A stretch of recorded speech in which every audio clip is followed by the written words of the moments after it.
Hey there, tonight we're diving into the brilliant military tactics of Hannibal Barca, uncovering how one man led elephants over the Alps and left Rome shaken, not the Hollywood version you know, but the strategic genius that changed the course of history.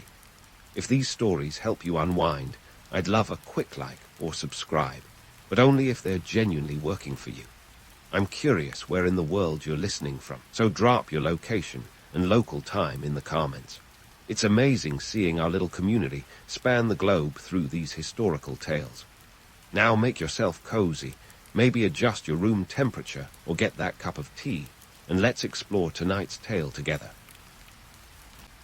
In the sun-baked city of Carthage, where the Mediterranean breeze carried the scent of ambition and olive oil, a young boy stood before his father, Hannibal Barca, and swore an oath that would echo through history. "I swear," he said, "that I will never be a friend to Rome." This boy was Hannibal Barca, a name that would later send shivers down the spines of Roman senators and soldiers alike. But before he became Rome's worst nightmare, Hannibal was just a kid trying to live up to his father's colossal expectations. Now, Hamilcar wasn't your average dad. He wasn't asking Hannibal to clean his room or finish his homework. He wanted his son to avenge Carthage's defeat in the First Punic War. That's right, folks. Instead of bedtime stories, Hannibal got lessons on how to outmaneuver a Roman legion. And let's not forget, Hamilcar's idea of a family vacation involved military campaigns in Spain. Talk about a unique upbringing. Born in 247 BCE, Hannibal grew up in a Carthage that was licking its wounds after a costly war with Rome that lasted 23 years. To give you some numbers, this war drained Carthage's coffers by a staggering 200 talents of silver, a sum that would make any ancient accountant break into a cold sweat. It was a defeat that left a bitter taste in Carthaginian mouths and a burning desire for revenge in their hearts. Carthage itself was a melting pot of trade and tenacity, sitting pretty in modern-day Tunisia. It was a powerhouse of the ancient world, with a bustling harbor that saw everything from African elephants to Phoenician purple dye. But it was the politics that made Carthage a pressure cooker. Think Game of Thrones, but with more elephants and fewer dragons. The political scene was a tug-of-war between the oligarchs, who wanted to focus on trade, and the military families, the Barcas among them, who dreamed of restoring Carthaginian glory by any means necessary. Hannibal's formative years weren't spent playing with wooden swords. He was learning real ones. By the time he was 9, while other kids were figuring out how to tie their sandals, Hannibal was learning the art of war from his father. It's said that Hamilcar took his son to Spain not just to teach him military tactics, but to instill a lifelong hatred for Rome. And it worked. Hannibal grew up with the Romans as the arch-nemesis in his personal comic book of life. Fast forward to 221 BCE, and Hannibal, now a strapping young man of 26, took command of the Carthaginian forces in Spain after his brother-in-law, Hasdrubal the Fair, was assassinated. Talk about a family with a penchant for drama. But Hannibal wasn't just stepping into a position of power. He was stepping onto a stage set for the Second Punic War. Spain was Carthage's jewel in the crown, rich in resources and ripe for military campaigns. The region was a gold mine of silver mines. Yes, a literal gold mine of silver that funded Carthage's military operations. But Spain was also a tinderbox of tribal tensions, and Hannibal proved to be a master at playing these tribes against each other, securing alliances and consolidating power. He was a military strategist with the charisma of a rock star and the cunning of a chess grandmaster. But let's not get carried away by the legend. Hannibal was not some infallible genius. He was a man driven by a singular purpose. His tactics were as much about psychological warfare as they were about military might. He understood that to beat the Romans, you had to outthink them, not just outfight them. And this understanding would become the backbone of his campaigns. The political landscape back in Carthage, however, was as treacherous as the Alpine paths Hannibal would later famously cross. The Carthaginian Senate was a fickle beast, more concerned with protecting trade interests and maintaining a comfortable distance from Roman ire than with grand military campaigns. To them, Hannibal was both a potential savior and a dangerous provocateur. They wanted victory, but feared the cost. As Hannibal prepared for war, he wasn't just taking on Rome. He was challenging the very fabric of Carthaginian politics. His ambitions were both a rallying cry for those hungry for Rome's defeat and a reason for sleepless nights for those who dreaded another punishing war. So here we have the scene. A young leader shaped by the ashes of a past war, a city-state balancing on the edge of its own ambitions, and a rival empire whose shadow loomed over the Mediterranean like a storm cloud. Hannibal's journey was about to begin, and it promised to be as audacious as it was perilous. Stay tuned, because Hannibal's next moves would involve some of the most daring military maneuvers ever attempted. Just remember, behind every legend is a man with a plan, and Hannibal's was nothing short of revolutionary. Hannibal's journey to infamy wasn't just about battlefield brilliance.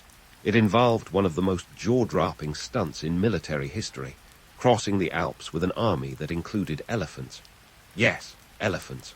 The kind of creatures that usually star in nature documentaries, not mountain climbing expeditions. Let's start by setting the scene.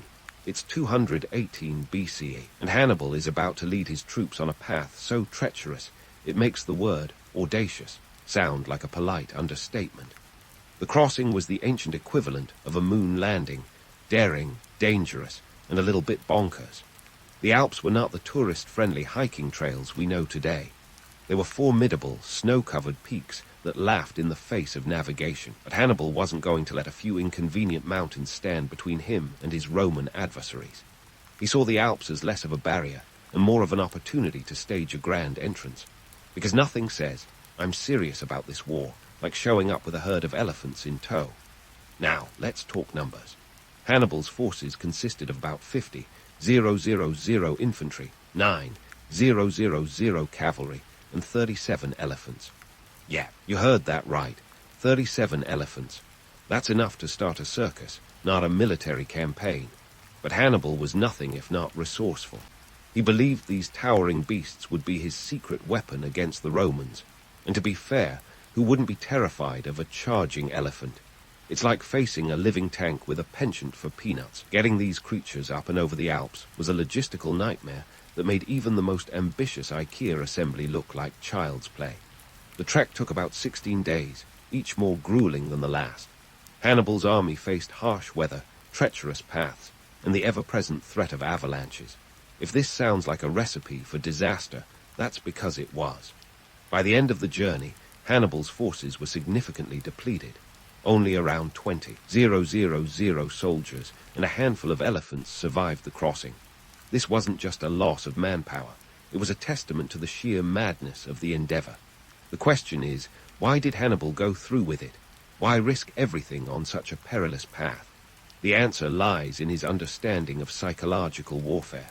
By crossing the Alps, Hannibal didn't just surprise the Romans, he shook them to their core. The mere fact that he had pulled off this stunt was enough to terrify his enemies. It was a statement, a declaration that Hannibal wasn't playing by the rules. He was rewriting them. And let's not forget the morale of Hannibal's troops. Imagine being one of those soldiers, trudging through snow up to your knees, knowing that you're part of something historic. It was a brutal journey, no doubt, but it was also a bonding experience. Shared hardship as a way of turning ragtag groups into cohesive units. Hannibal's men weren't just soldiers, they were comrades in an epic tale. But the reality was far from the romanticized version we like to tell. The crossing was a disaster in terms of logistics and losses. It's easy to admire Hannibal's ambition, but the cold, hard truth is that his forces were decimated by the time they reached the other side. Yet, despite the losses, Hannibal's audacity paid off in psychological dividends. The Romans were caught off guard, and the legend of Hannibal the Invincible began to take shape. Of course, the elephants themselves had become a symbol of this incredible feat. They were both a marvel and a miscalculation. While they certainly struck fear into the hearts of the Romans, they also presented countless challenges. Keeping them fed, warm, and calm was an exercise in futility. It's a wonder any of them made it through at all. The elephants were a double-edged sword, embodying both the brilliance and the folly of Hannibal's strategy. And what of Hannibal himself? He was a man with a singular vision, driven by a combination of personal vendetta and tactical genius. His crossing of the Alps wasn't just a military maneuver, it was an act of theatrical defiance. It was a declaration to the world that Carthage was not to be underestimated, that Hannibal was not to be trifled with. But let's not get carried away by the romance of it all. The crossing was a strategic gamble with enormous stakes. It's one thing to admire Hannibal's bravery. It's another to ignore the practical realities he faced. The Alps were a formidable adversary, and the journey was as much about survival as it was about strategy. The success of the crossing hinged on factors beyond Hannibal's control, like weather, terrain, and the sheer willpower of his men. As we peel back the layers of this legendary trek, we find a story that's as much about human endurance as it is about military might. Hannibal's crossing of the Alps remains one of history's most audacious military maneuvers, a testament to the power of ambition, the folly of overreach, and the indomitable spirit of those who dare to defy the odds. But don't pack your bags just yet. Hannibal's adventure is far from over. There are more mountains to climb, more battles to fight, and more myths to unravel. Stay tuned, because this tale is only beginning to unfold. So, Hannibal had successfully pulled off the ancient world's equivalent of a blockbuster crossover event by marching an army and a few intrepid elephants over the Alps. But what was next on his agenda? No rest for the weary, my friends. Hannibal was about to orchestrate one of the most legendary victories in military history, the Battle of Cannae. If you think the Alps were a jaw-dropper, just wait until you hear how he played the Romans like a finely tuned lyre. Picture this. It's 216 BCE, and the Romans, licking their wounds from previous skirmishes with Hannibal, have assembled an army that's basically a who's who of Roman military might. We're talking about 000 infantry and 6,000 cavalry, led by the consuls Gaius Terentius Varro and Lucius Aemilius Paulus. You'd think with numbers like these, the Romans would have this in the bag, but Hannibal saw their strength as their greatest weakness.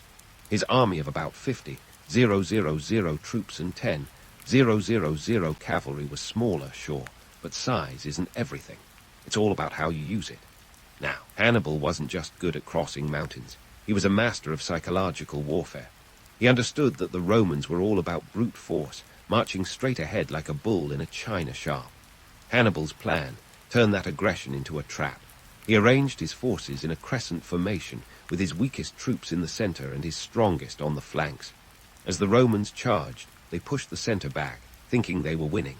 Spoiler alert, they weren't. Here's where Hannibal's genius truly shone. As the Roman forces surged forward, his troops on the flanks curved inward, enveloping the Roman army in a maneuver known as the double envelopment. It was a military masterstroke that transformed the battlefield into a Roman meat grinder. By the end of the day, Hannibal's forces had surrounded the Roman legions, turning their numerical advantage into a claustrophobic disadvantage. Approximately 50,000 to 70,000 Romans were killed or captured, while Hannibal's losses were significantly lighter, though the exact numbers remained debated. This wasn't just a victory, it was a symphony of strategy and deception. Hannibal had pulled off what military historians would call a tactical masterpiece, a battle plan so audacious it's been studied and admired for over 2 millennia. The psychological impact was devastating. Rome had never seen such a comprehensive defeat. It was as if Hannibal had pulled the rug out from under an entire empire, leaving them sprawled on the floor, dazed and confused. But let's pump the brakes on the hero worship for a moment. While Cannae was a tactical triumph, it wasn't the knockout punch that Hannibal needed. Despite the carnage, Rome refused to throw in the towel. The city had a stubborn streak that would make a mule look flexible. Roman resolve was like a rubber band. Stretch it too far, and it would snap back with even more force. Hannibal might have won the battle, but the war was far from over. Let's dig into the economic and political implications of Cannae. The defeat sent shockwaves through Roman society. Economically, the loss was staggering. The Roman elite had invested in the army, and the defeat meant not just a loss of life, but a significant financial hit as well. The cost of replacing lost soldiers and equipment was a burden that strained Rome's coffers. Politically, the defeat triggered a crisis of confidence. The Roman Senate, usually a bastion of stability, was thrown into chaos. The idea of suing for peace with Hannibal was floated, but ultimately rejected. The Romans weren't about to let one defeat, no matter how catastrophic, dictate their fate. And what of Hannibal? His victory at Cannae was as much a psychological triumph as it was a tactical one. He had demonstrated that Rome was not invincible, that an audacious leader with a daring plan could bring the mighty republic to its knees.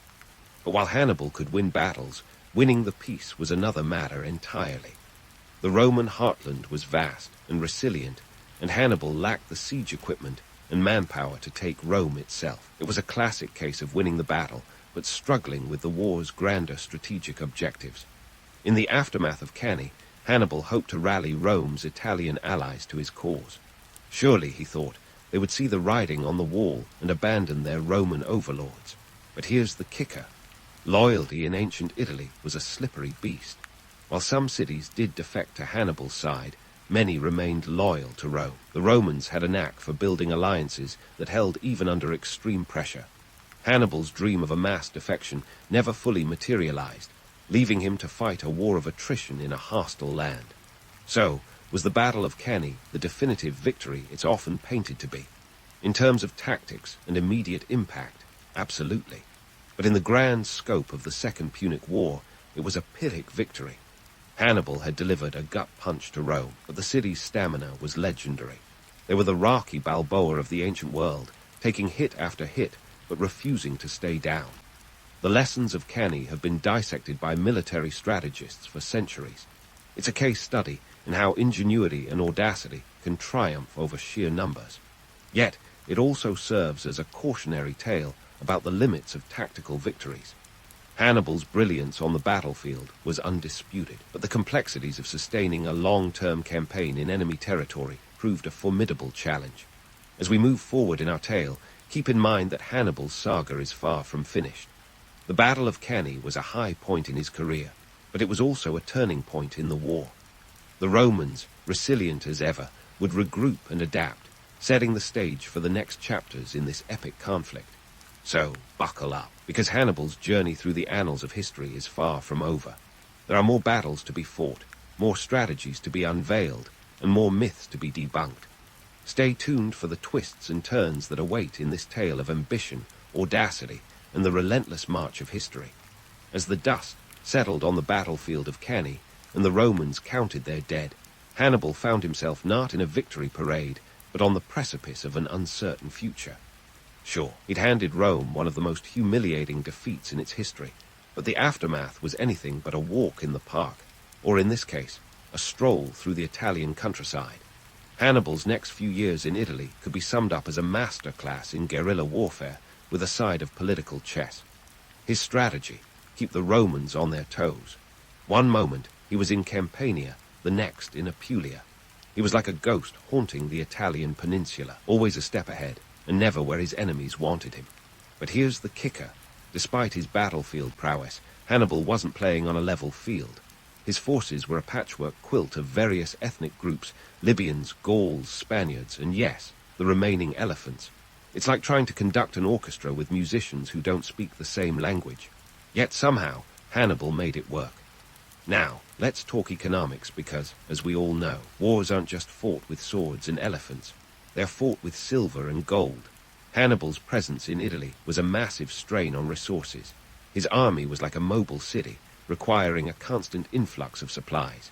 Here's where things get sticky. Carthage, his homeland, wasn't exactly rolling out the welcome wagon. The political scene in Carthage was a toga-clad version of a modern boardroom drama. The oligarchs, with their eyes on the trade balance, were hesitant to pour more resources into a war that was bleeding them dry. Meanwhile, Hannibal was sending increasingly desperate requests for reinforcements and resources. Picture a frustrating game of telephone, with each side misunderstanding the other's priorities. The economic impact of Hannibal's campaign was felt far beyond the battlefield. Roman estates in the south, usually bustling with agricultural activity, were left fallow. The local economy took a nosedive, with grain prices soaring like a Roman eagle. Farmers abandoned their fields, either fleeing the approaching armies or being forcibly drafted into service. The ripple effects were felt across the Roman Republic, with trade routes disrupted and the spectre of famine looming over the populace.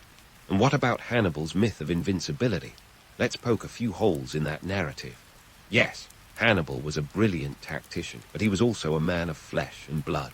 His greatest victories were often followed by periods of stagnation. After Cannae, he lacked the manpower and siege equipment to capture Rome itself. It was a classic case of being able to win battles but struggling to win the war. His forces were stretched thin, and his supply lines were a logistical nightmare. The Romans, meanwhile, were like a hydra.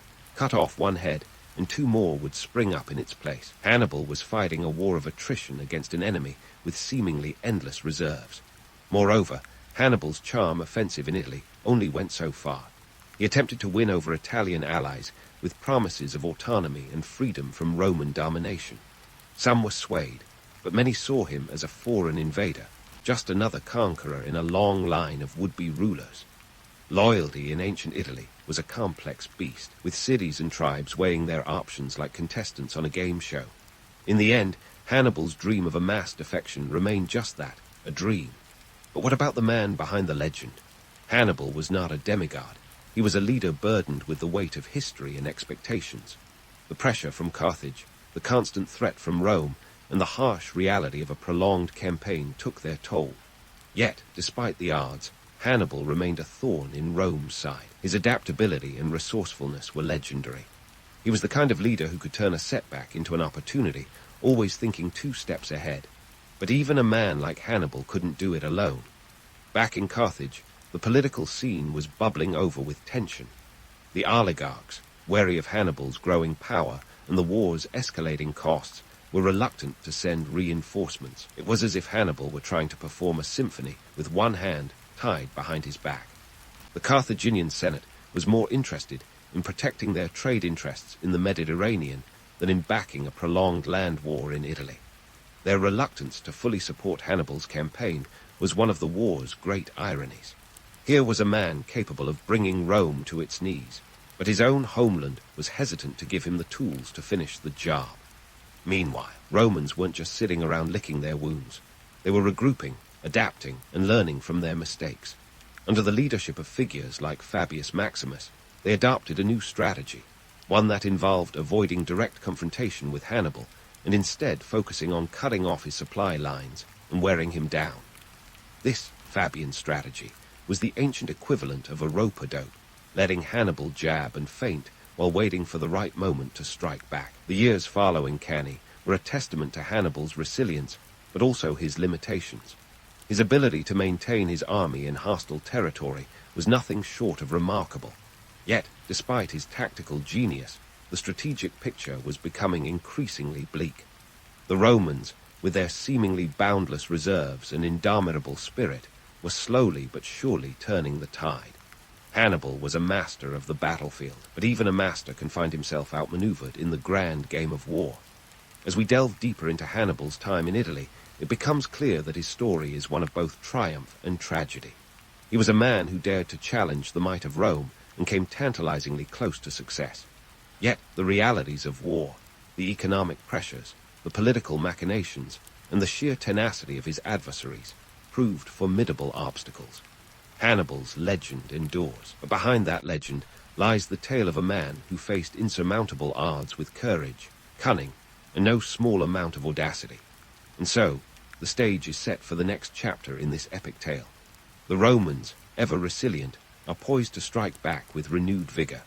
Hannibal, undeterred but increasingly isolated, must navigate the treacherous waters of war with all the skill and determination he can muster. The story of Hannibal Barca is far from over, and the next act promises more twists, turns, and perhaps even a few surprises. Stay tuned as we continue to unravel the complexities of one of history's most fascinating figures and the monumental conflict that defined an era. As the curtain rises on the final act of Hannibal's saga, the stage is set for a crescendo of epic proportions. Despite his tactical genius and the audacity that brought Rome to its knees at battles like Cannae, Hannibal found himself increasingly outmatched by the relentless adaptability of his foes. The Romans, with their uniquely stubborn streak, were learning from their defeats and crafting a new strategy that would eventually force Hannibal to retreat from the Italian peninsula. Let's dive into the gritty reality behind Hannibal's eventual withdrawal. By 203 BCE, after about 16 grueling years in hostile territory, the game was up. Hannibal was recalled to Carthage to defend it against a new Roman threat, Scipio Africanus, a military commander who was as brilliant as his name was long. Scipio had been studying Hannibal's playbook, stealing a page or two, and was now bringing the fight to the Carthaginians on their home turf. The retreat from Italy wasn't just a physical journey, but a symbolic acknowledgement of the shifting tides. Hannibal, the man who had once marched elephants across the Alps, was now pulling back from a land where he had once seemed invincible. It was a strategic retreat, sure, but it was also a bitter pill to swallow for a man who had come so tantalizingly close to toppling Rome. Picture this. After years of outmaneuvering the Romans, Hannibal found himself in a chess game where the board was tilted in favor of his opponents. But here's where we need to pause and question the romanticized image of Hannibal. Yes, he was a military mastermind, but the gritty truth is that his campaigns left a trail of devastation. The Italian countryside was scarred by years of warfare, its economy battered by the constant drain of resources. The Romans, with their endless supply of manpower and tenacity, proved that sheer will can sometimes outlast even the most brilliant strategies. While Hannibal's tactics were awe-inspiring, they were also a reminder of the brutal cost of ambition. And what about those legendary elephants? In the end, they became less a symbol of Carthaginian might and more of a logistical headache. The few surviving elephants were a testament to the harsh conditions of Hannibal's campaigns, creatures more suited to the plains of Africa than the hills of Italy. It's a classic example of how romantic stories can overshadow the practical challenges of historical reality. So, as Hannibal returned to Carthage, he faced one of his final challenges, the Battle of Zama in 202 BCE. Here, Scipio Africanus, the Roman counterpart to Hannibal's genius, turned the tables. With an army strengthened by alliances with Numidian cavalry, Scipio executed a strategy that mirrored Hannibal's own tactics of envelopment. The Romans finally had their revenge, defeating Hannibal decisively. Defeat at Zama was not just a military loss, but a devastating blow to Carthage's aspirations of empire. With Carthage on its knees, the economic ramifications were severe. The city was forced to pay a crushing indemnity of 10,000 talents over 50 years, a debt that would cripple its economy for generations. The political landscape of the Mediterranean was forever changed, with Rome emerging as the undisputed superpower of the ancient world. This was the dawn of a new era, one where the Roman eagle would soar unchallenged across vast swaths of Europe, North Africa, and beyond. But what about Hannibal, the man behind the myth? After Zama, he didn't just fade into obscurity. Instead, he embarked on a second act that saw him as a statesman and reformer in Carthage, revamping the city's finances and fighting corruption. His efforts to rebuild Carthage from the ruins of war show a different side of Hannibal, a leader not just of armies but of people, committed to the welfare of his homeland. Hannibal's influence stretched far beyond his lifetime, inspiring generations of military leaders who would study his tactics with a mix of awe and envy. From Napoleon to Patton, commanders have tried to emulate his audacity and cunning on the battlefield. The double envelopment at Cannae remains a case study in military academies around the world, a testament to the timeless nature of Hannibal's strategic genius. Yet, let's not ignore the complexities of his legacy. The romanticized tales of Hannibal as the noble foe to Rome often gloss over the harsh realities of his campaigns. His inability to fully capitalize on his victories, the economic devastation wrought by years of warfare, and the political struggles both in Carthage and abroad add layers to his story.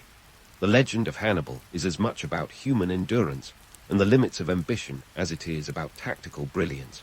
In the end, Hannibal's life was a saga of highs and lows, of grand ambitions and harsh realities. His story reminds us that history is not just the tale of great men and great battles, but of the societies they shape and the legacies they leave behind. Despite his ultimate defeat, Hannibal's impact on the ancient world was profound, and his story continues to captivate us with its mix of romance and reality. As we wrap up this journey through the life and times of Hannibal Barca, it's worth reflecting on the lessons his story offers. History is a complex tapestry woven from the threads of human ambition, resilience, and folly. Hannibal's tale is a vibrant strand in that tapestry. a reminder that even the most audacious dreams can falter in the face of insurmountable odds, yet they leave an indelible mark on the world.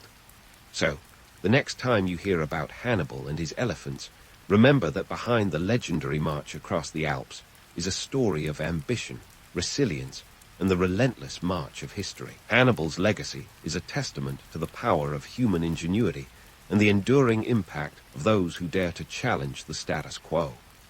His tale is a captivating mix of myth and reality, a story that continues to resonate with us, reminding us of the complexities and contradictions that define both leaders and the times they live in. You crack open your eyes to the sound of clattering parts and the distinct smell of burning charcoal. Welcome to the world of an ancient Greek blacksmith, where the day begins with the sun barely peeking over the horizon. Forget that snooze button. It's time to haul yourself out of bed and get to work. The workshops of Athens, Sparta, or Corinth aren't waiting for anyone, least of all you.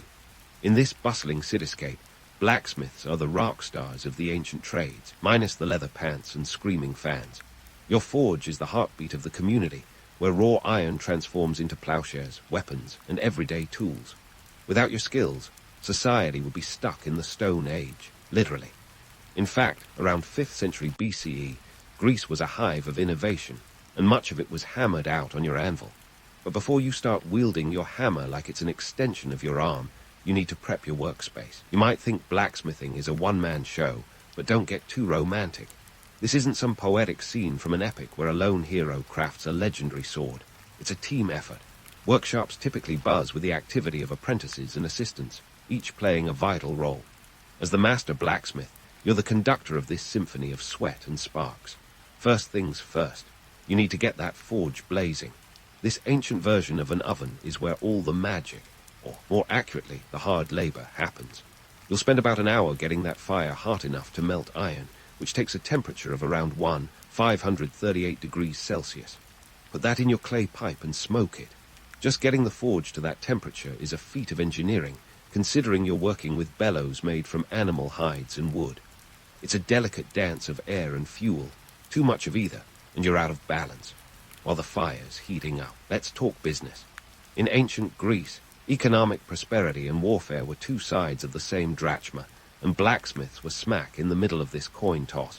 A decent sword could earn you 50 drachmas, which was a pretty penny considering the average daily wage for a laborer was about 1 drachma. Your work wasn't just about crafting tools.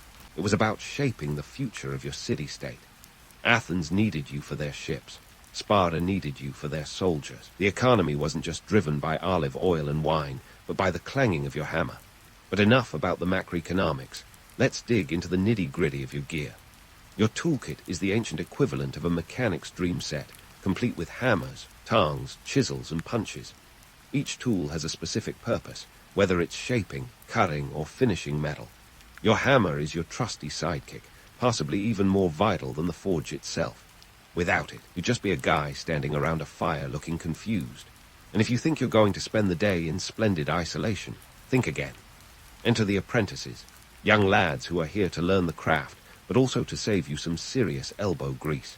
They're here to pump the bellows, fetch tools, and maybe even get you a cup of watered-down wine when your throat gets parched from all that soot and smoke. It's a tough gig, but for them, it's the ticket to eventually running their own forge. You might even have a journeyman or two on hand, skilled workers who aren't quite masters yet, but know enough not to burn their eyebrows off.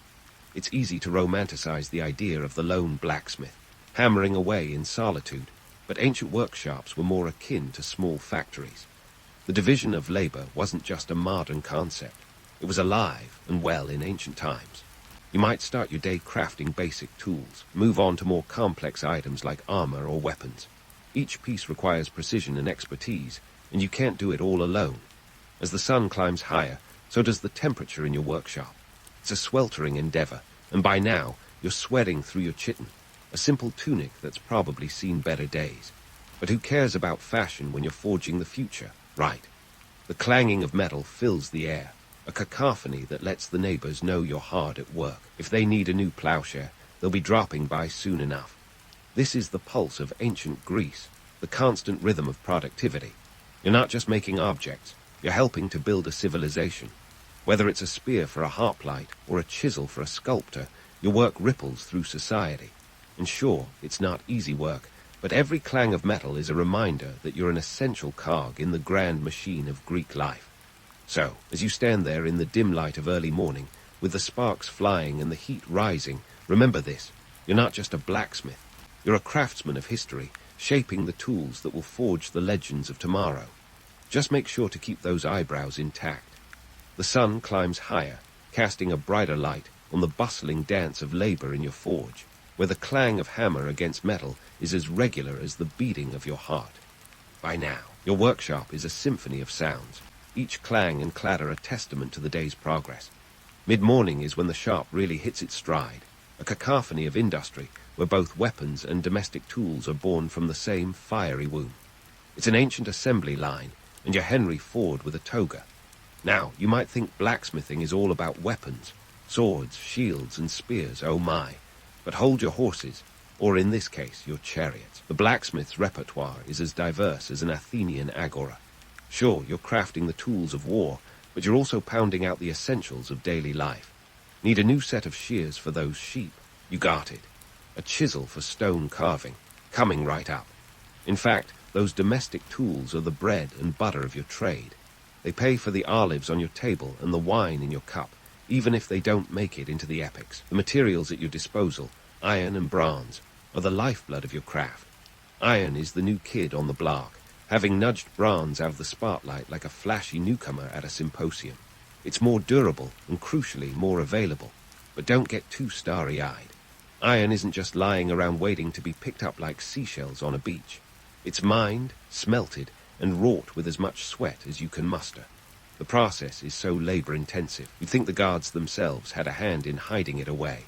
Still, once it's ready, iron is worth the effort, being both stronger and sharper than its bronze predecessor. It's the iPhone of metals. Everyone wants it, and it's revolutionizing the way you do things. Then there's bronze, the OG of metalworking. Made from a mix of copper and tin, bronze tools and weapons were once the pinnacle of technology. But here's the rub: copper and tin aren't exactly local products. While copper could be found in the likes of Cyprus, hence the name, tin is as scarce as a fresh idea at a philosopher's debate. Most of it came from far-off lands, possibly even as distant as Cornwall in Britain. Geopolitics meet metallurgy. The cost of tin made bronze a more expensive option, and you didn't just whip out your drachmas and buy it at the local market. Each shipment was a testament to trade agreements and alliances, the spoils of a complicated international dance. And that's where the geopolitical game comes in. Think of it as a grand chessboard, where metal resources are pawns in the larger strategies of city-states. Athens, with its vast trading networks, was the Amazon of its day, importing metals from all corners of the Mediterranean. Sparta, on the other hand, might have been more isolated geographically, but never underestimate a Spartan when it comes to resourcefulness. Had to be savvy about their metal usage, prioritizing military needs over domestic luxuries, which sounds about right for a society that considered a black cloak the height of fashion. The idea of limitless resources is the kind of myth that sells scrolls but wouldn't pass muster under the scrutiny of an ancient economist. Metal was a finite resource, and you had to be strategic about its use. Every piece of iron or bronze was a tangible connection to the wider world, a reminder that even in ancient times, no city-state was an island. Your role as a blacksmith was part artisan, part strategist. You weren't just creating objects, you were managing resources, supporting the city's economy, and contributing to its defense. Speaking of defense, let's talk about the strategic role of blacksmiths in military campaigns.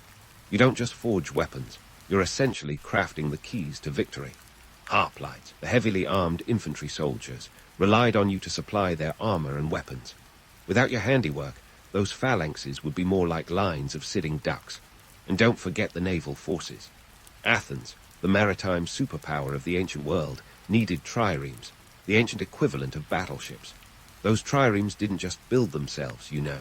Each ship required hundreds of metal fittings, nails, and tools, all crafted in your forge. The pressure to perform was constant. In a world where a single battle could determine the fate of a city-state, the quality of your work could mean the difference between triumph and tragedy. Yet, despite the high stakes, or perhaps because of them, your work was respected. You were the unsung hero, the craftsman behind the shield, the unseen force that shaped the destiny of nations. So, as you stand there, hammer in hand, surrounded by the heat and noise of the forge, remember this. You're not just shaping metal, you're shaping history. Each item that leaves your workshop is a testament to your skill and a contribution to the tapestry of ancient Greek life. It's a demanding job, but it's one that ensures your place in the annals of history, even if your name never makes it into the epics. Keep hammering, keep crafting, and keep those sparks flying. There's a city-state depending on you. And as you hammer out another piece of the future, let's shift gears to the nitty-gritty of your trade, the technical skills that separate the true blacksmiths from the wannabes. You see, blacksmithing is not just about brute strength and swinging a hammer like you're trying to win a county fair contest. It's a sophisticated blend of art, science, and just the right amount of muscle to keep things interesting. First up, forging. This is where you get to play with fire, quite literally. Forging involves heating metal until it's pliable enough to mold into whatever shape your city-state fancies this week. Ironically, it's not unlike baking a loaf of bread, just with a lot more sparks and significantly fewer carbs. You'll heat the metal in your forge until it's glowing a fiery orange, then haul it out with tongs to shape it on your anvil. It's a dance of timing and temperature. Too cold, and it won't shape. Too hot, and it melts into a useless puddle. And let's not forget the precision hammering. It's all about those rhythmic taps that coax the metal into submission.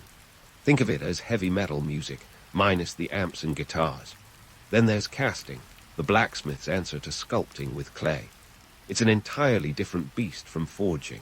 Instead of shaping the metal while it's hot, you pour molten metal into a mold and let it cool into the desired form. This technique is perfect for creating intricate designs or multiple copies of the same item. However, it's not without its challenges. You have to get the temperature just right. Too cool, and the metal won't fill the mold. Too hot, and you'll end up with air bubbles that could make even the most stoic Spartan weep. It's a delicate balance, much like trying to juggle flaming torches while riding a unicycle. The physical demands of these tasks are no joke. Your average day involves swinging a hammer that's about 5 kilograms repeatedly, which might not sound like much until you realize you're doing it for hours on end. Those biceps aren't just for show. They're forged in the fires of necessity. And let's talk about the heat.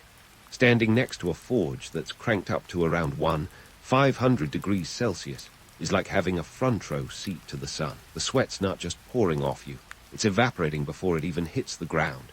Hydration is key unless you fancy passing out in a pile of hot iron. Now, let's tackle the myth of the blacksmith as a rugged hero, the lone wolf of the ancient trades. Sure, it sounds romantic, just you, your hammer, and the firelight dancing on your chiseled features. But in reality, blacksmithing was a community effort. And to the apprentices, the unsung heroes of the forge, these young lads, often starting their grueling education in their early teens, were the lifeblood of the workshop. They were there to learn the trade, yes, but also to handle the less glamorous tasks like pumping the bellows and fetching tools. It was a classic case of learn by doing, or in some cases, learn by burning. The apprenticeship system was the ancient equivalent of today's internships, except with fewer coffee runs and more third-degree burns. An apprentice could spend anywhere from 3 to 10 years under the watchful eye of a master blacksmith, depending on how quickly they picked up the skills. It wasn't all drudgery, though. As they progressed, apprentices got to try their hand at more complex tasks, eventually crafting their own pieces. The goal, to become a journeyman, a title that meant you were skilled enough to work independently, but hadn't yet reached the esteemed status of master. But let's not sugarcoat this. The conditions were tough, and the toll on health was significant. Long hours standing over a forge could wreak havoc on your body. Respiratory issues were common, thanks to the constant inhalation of smoke and soot. And then there were the burns. Oh, the burns. It was said that you could tell a seasoned blacksmith by the scars on his arms, each one a badge of honor and a painful reminder of the job's dangers. Hearing loss was another occupational hazard, courtesy of the constant clanging of metal on metal. It's safe to say that working in a blacksmith shop wasn't exactly a spa day. Let's not forget the toll on mental health. The pressure to produce high-quality work was relentless. A poorly forged weapon could mean disaster on the battlefield, and a defective tool could lead to a farmer's ruin. The stakes were high, and the stress was real. Yet, despite the challenges, there was a certain pride in the work. Blacksmiths were respected members of society, their skills crucial to the community's survival and prosperity. They were the unsung architects of civilization, the invisible hands shaping history one hammer strike at a time. So, while it's tempting to romanticize the life of an ancient Greek blacksmith as one of solitary heroism, the truth is a bit more gritty. It was a demanding, physically taxing occupation that required a blend of skill, strength, and a fair amount of grit. For those who could endure the heat and the hardships, it was a life that offered a tangible connection to the world around them, a chance to leave a mark on history that would endure long after the forge had cooled. As the sun reaches its zenith, you pause for a moment, wiping the sweat from your brow and taking a swig of much-needed water. The day is far from over, but you've already accomplished more than most do in a week. The tools you've crafted, the lessons you've imparted to eager apprentices, the strategic decisions you've made, all of these are woven into the fabric of your daily life, each one a testament to your skill and dedication. And so, the forge roars on, a constant, unyielding presence in the life of an ancient Greek blacksmith. The work is hard, the conditions harsh, but the rewards, both tangible and intangible, are worth every burn and every bead of sweat. You're not just shaping metal, you're shaping history, one hammer strike at a time. And tomorrow, when the sun rises once more, you'll do it all over again.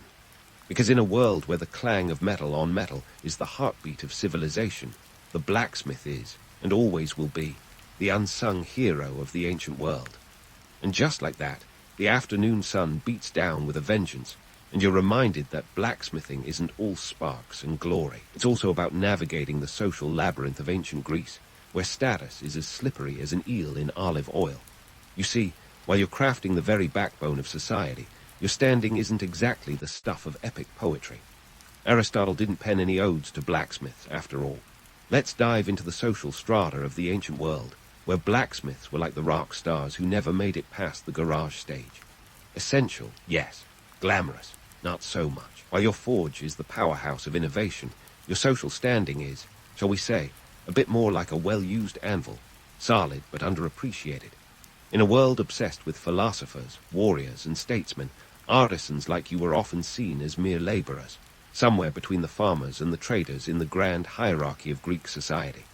Sure, you're essential, just like clean water and fresh air, but that doesn't mean you get invited to the symposium. In fact, the elite wouldn't be caught dead with soot under their nails. The Greeks, bless their hearts, had a complicated relationship with manual labor. On one hand, they needed you desperately. On the other, they preferred to keep you at a respectable distance. Thank you very much.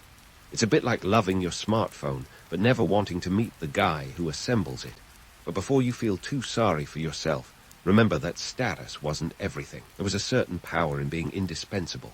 While you might not dine with the philosophers, everyone from the lowliest farmer to the richest aristocrat needed the fruits of your labor. That chisel for the sculptor or the spear for the hoplite didn't just fall out of the sky, after all. Your work spoke for itself, loudly, if not elegantly. Navigating these social waters required skill and savvy. You were a craftsman, sure, but also a bit of a diplomat. Dealing with the elite meant providing quality work on time, but also knowing when to hold your tongue and nod politely. It was a game of subtlety, one false move, and you'd find yourself out of favor faster than a philosopher at a Spartan gymnasium. You had to be as sharp as your tools, knowing when to push for higher pay, and when to accept that your work was your real currency. And speaking of currency, let's talk politics because, believe it or not, you had a bit of clout when it came to the affairs of state. In times of war, blacksmiths were suddenly the belle of the ball. Your forge was the beating heart of national defense, churning out swords, shields, and armor like an ancient military-industrial complex. City-states like Athens couldn't afford to ignore you when the barbarians were at the gates. Suddenly, the same aristocrats who turn up their noses at your soot-stained chiton were at your door, asking how soon you could get those spears ready. War was the great equalizer, and during such times, your political influence saw a significant uptick. No one cared about your social standing when you were the key to victory. The quality of your weapons could tip the scales in a battle, and that was a power not even the most eloquent orator could dismiss. Blacksmiths were the unsung strategists, shaping the tools that shaped the battlefield. But hey, It's not all spears and shields. Let's not forget about the economy, the other battlefield where your influence was felt. The constant demand for metalwork drove economic activities, from mining to trade, making you a vital cog in the economic machine of ancient Greece. High-quality tools boosted agricultural productivity, which in turn fed the cities and allowed them to grow. You were like the ancient version of Silicon Valley, innovative, necessary, and always a little bit ahead of the curve. Yet, the life of a blacksmith, despite its importance, was never a guaranteed road to riches.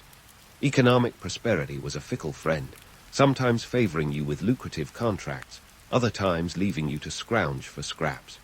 You had to be smart, not just skilled, knowing when to invest in new techniques, when to expand your workshop, and when to hold back. It was a delicate balance, like trying to keep a chariot wheel steady on a rocky road. So there you have it, the double-edged sword of being a blacksmith in ancient Greece. Essential and underestimated, powerful yet marginalized. A craftsman and a strategist, a diplomat and a laborer. As the afternoon sun casts long shadows over your workshop, you keep hammering away, knowing that your place in society isn't measured by titles or accolades, but by the tangible impact you have on the world around you. And while your name might not be etched into marble or sung by bards, your legacy is forged in the very metal that shapes civilization. That's something no symposium can take away. As the shadows stretch longer and the Aegean sky drapes itself in hues of amber and gold, you find yourself reflecting on the day's labor and the enduring legacy of blacksmithing in ancient Greece. It's a legacy that hammers on, echoing through the corridors of history, even after the anvils have cooled and the last forge fire has been extinguished. You see, while philosophers like Socrates and Plato were busy contemplating the meaning of life, blacksmiths were out there giving it form, quite literally. In a world where ideas flew faster than Hermes on a caffeine high, your work was the stuff of substance, tangible and real. Let's take a closer look at the impact of your craft on technology and warfare. Blacksmiths weren't just the artisans of their time. They were the ancient engineers, quietly pushing the boundaries of what was possible. The development of iron tools and weapons around the 8th century BCE marked a pivotal shift in Greek society. It was like upgrading from dial-up to fiber optic. Everything became faster, stronger, more efficient. Iron plowshares carved the earth with newfound vigor, boosting agricultural yields and feeding burgeoning city-states. Meanwhile, the military innovations you forged shaped the very fate of nations, transforming battlefields into stages where history was decided. Take the Hoplite Phalanx, that famous Greek military formation that struck fear into the hearts of enemies like an unexpected pop quiz. Without blacksmiths cranking out spears, shields, and helmets with the precision of a Swiss watchmaker, those legendary formations would have been more like a group of guys awkwardly holding sticks. And let's not forget the triremes, those sleek warships that ruled the Mediterranean waves. Each one was a floating fortress of bronze and iron, held together by metal fastenings that you painstakingly crafted. Your work didn't just sail into battle, it helped Athens become the naval superpower of its day. But let's pump the brakes on the romanticism for a moment. Being a blacksmith wasn't all about crafting legendary weapons and sipping ambrosia with the guards. It was a grind, both literally and figuratively. We've already talked about the sweat and the soot, but there's more to it. The supply of iron wasn't infinite, and securing enough of it could be harder than getting a philosopher to agree on anything. Successful blacksmithing required not just skill, but also strategic resource management, a fact often glossed over in the grand narratives. Your forge was the front line of innovation and logistics, a place where the practical met the miraculous. Now, let's debunk one of those persistent myths, the lone blacksmith, crafting Excalibur-like swords in solitude, starring in his own epic saga. Sure, it sounds grand, but the reality was more like being a one-man band in a rock concert with 1,000 instruments. Blacksmithing was a collaborative effort, a team sport where apprentices and journeymen played crucial roles. It was less about solitary genius and more about collective craftsmanship. Your workshop was a buzzing hub of activity, a place where young lads learned the craft while you orchestrated the chaos. Yet, despite the sweat and teamwork, there's something undeniably appealing about the blacksmith's mystique. Maybe it's the elemental nature of the work, earth, air, fire, and metal merging into something new. Or perhaps it's the connection to ancient myths, where blacksmiths often served as divine artisans, crafting weapons for guards and heroes alike. The legend of Hephaestus, the lame guard of the forge, is a testament to this enduring allure. He was both exalted and marginalized, a divine reflection of the mortal blacksmith's lot. As you ponder these myths and realities, it's worth noting how modern perceptions of blacksmithing are shaped by both historical truths and romanticized legends. Today, blacksmithing is often seen through a nostalgic lens, a throwback to simpler times when craftsmanship was king. The image of a lone artisan, hammer in hand, is a powerful one, evoking a sense of authenticity in a world increasingly dominated by mass production. It's a vision that captures the imagination, even if it glosses over the gritty realities of the ancient forge. So, what's the takeaway from a day in the life of an ancient Greek blacksmith? It's a reminder that history is as much about sweat and toil as it is about glory and myth. Your legacy isn't just the tools and weapons you crafted.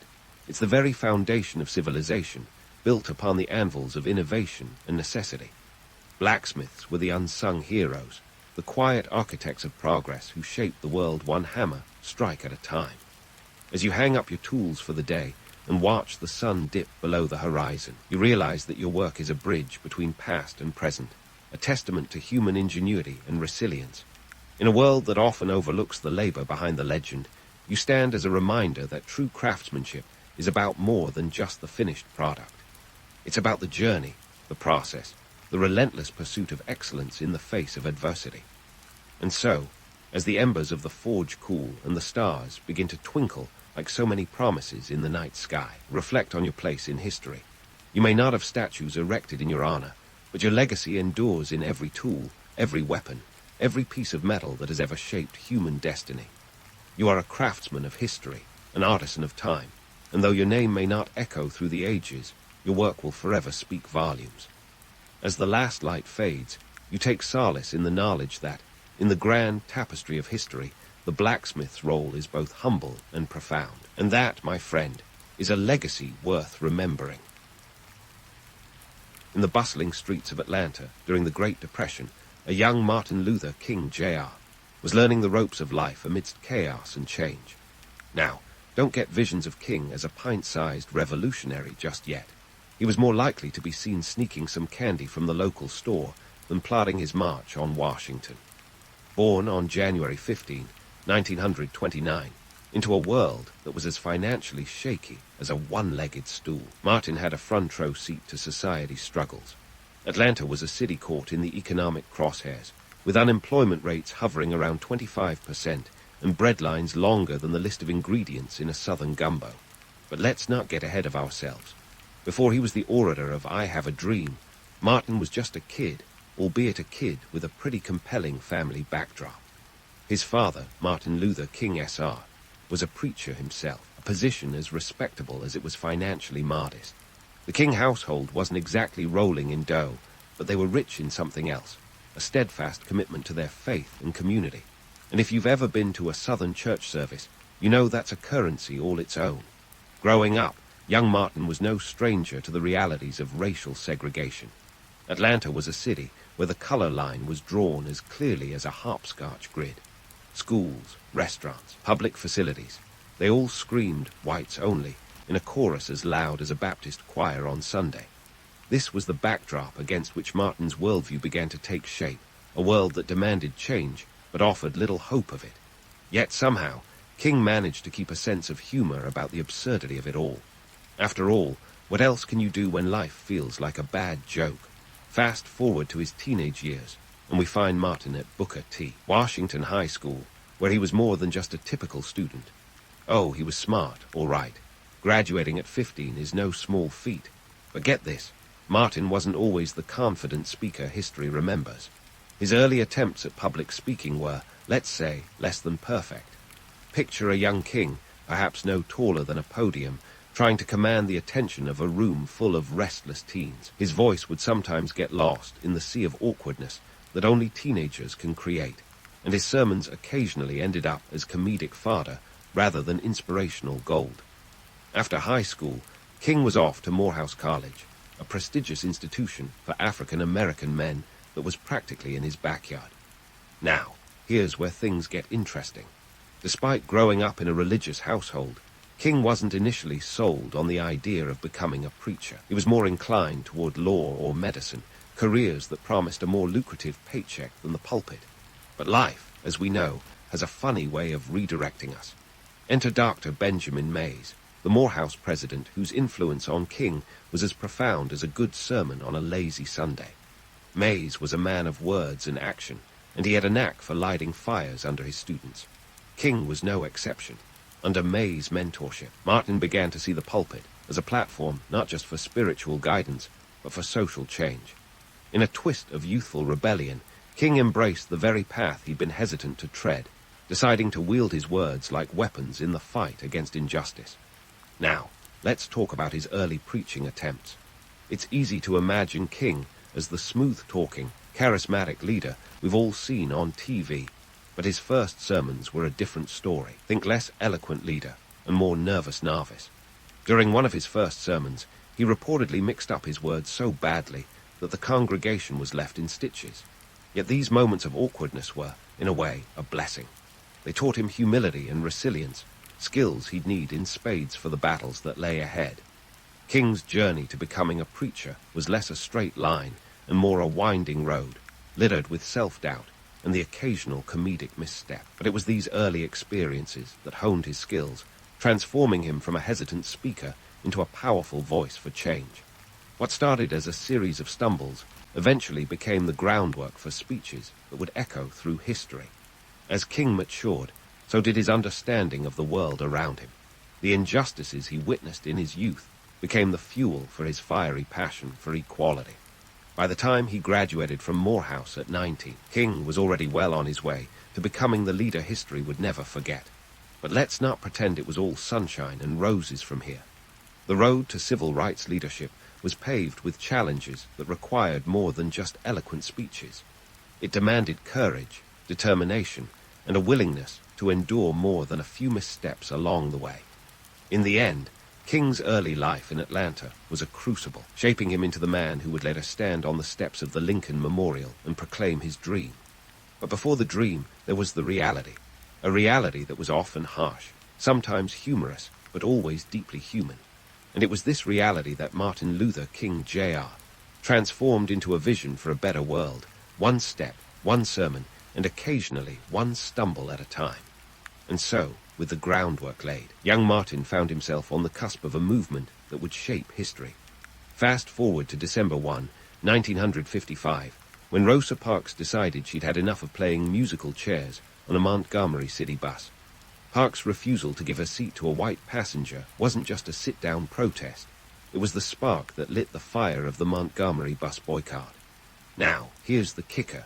While Parks gets a lot of the spotlight, and rightly so, this boycott wasn't a one-woman show, nor was it a one-man hero act starring Martin Luther King Jr. Instead, it was a symphony of voices, each contributing a crucial note to the melody of change. King, then a relatively unknown pastor at Dexter Avenue Baptist Church, was thrust into the limelight. It's not every day a 26-year-old finds himself leading a mass movement, but King had a knack for rising to the occasion, even if the occasion was as chaotic as a three-ring circus. The Montgomery bus boycott wasn't just a matter of sitting pretty. It was a logistical feat that would have given modern event planners nightmares. We're talking about organizing transportation for over 40,000 black commuters, day in, day out, for 381 days. You ever tried coordinating a weekend road trip with friends? Now, imagine doing that for a year with tens of thousands of people and without the luxury of Google Maps. But let's not forget the economics here. The boycott wasn't just a social statement. It was a financial punch to the gut of Montgomery's transit system, which relied heavily on black ridership. The city's buses were bleeding cash faster than you could say Jim Crow, and the pressure was mounting. Yet amidst this tense backdrop, the organizers were anything but uninspired. They set up carpool systems that rivaled any modern ride-sharing app. Churches became dispatch centers, members loaned their cars, and volunteer drivers logged miles like marathoners. In essence, the community flipped the script, showing that necessity is indeed the mother of all innovation. Now, we can't talk about this boycott without mentioning the unexpected allies that cropped up, some of whom were about as predictable as a plot twist in a soap opera, and to the white women of Montgomery, who, in a twist of fate, found themselves sympathizing with the cause, even if their reasons weren't always altruistically pure. Some were motivated by a sense of justice, others by sheer practicality. After all, their maids and nannies needed a way to get to work. Regardless of the motive, their support added an intriguing layer to the boycott, proving that social change often requires a coalition as diverse as a southern potluck. Of course, no movement is complete without its mishaps, and the Montgomery bus boycott had more than its fair share. Take, for instance, the time when a driver in the carpool system got so lost he ended up in a different county, or the countless instances of flat tires and breakdowns that turned commutes into epic odysseys. But if there's one thing history loves, it's a good comeback story, and the people of Montgomery had resilience in spades. They laughed in the face of adversity, often literally, turning their misfortunes into community folklore. Now, let's address the elephant in the room, the myth of Martin Luther King Jr. as the sole hero of the Montgomery story. Sure, King was a charismatic leader with an oratorical gift that could have convinced a cat to bark, but he was also part of a broader tapestry of activists. Organizations like the Women's Political Council and the Montgomery Improvement Association were crucial players, and figures like E.D. Nixon and Joanne Robinson were the unsung heroes who laid much of the groundwork. So while it's tempting to slap a one-man show label on King, doing so would be like giving all the credit for a Broadway hit to the lead actor, ignoring the cast, crew, and director who made the magic happen. King himself was acutely aware of this. He knew that the power of the movement lay not in his singular vision, but in the collective determination of thousands. His role was to be a vessel for their voices, a conductor guiding a symphony that had been playing for years. And as the boycott continued, his star began to rise, not as a lone hero, but as a symbol of a broader struggle for equality and justice.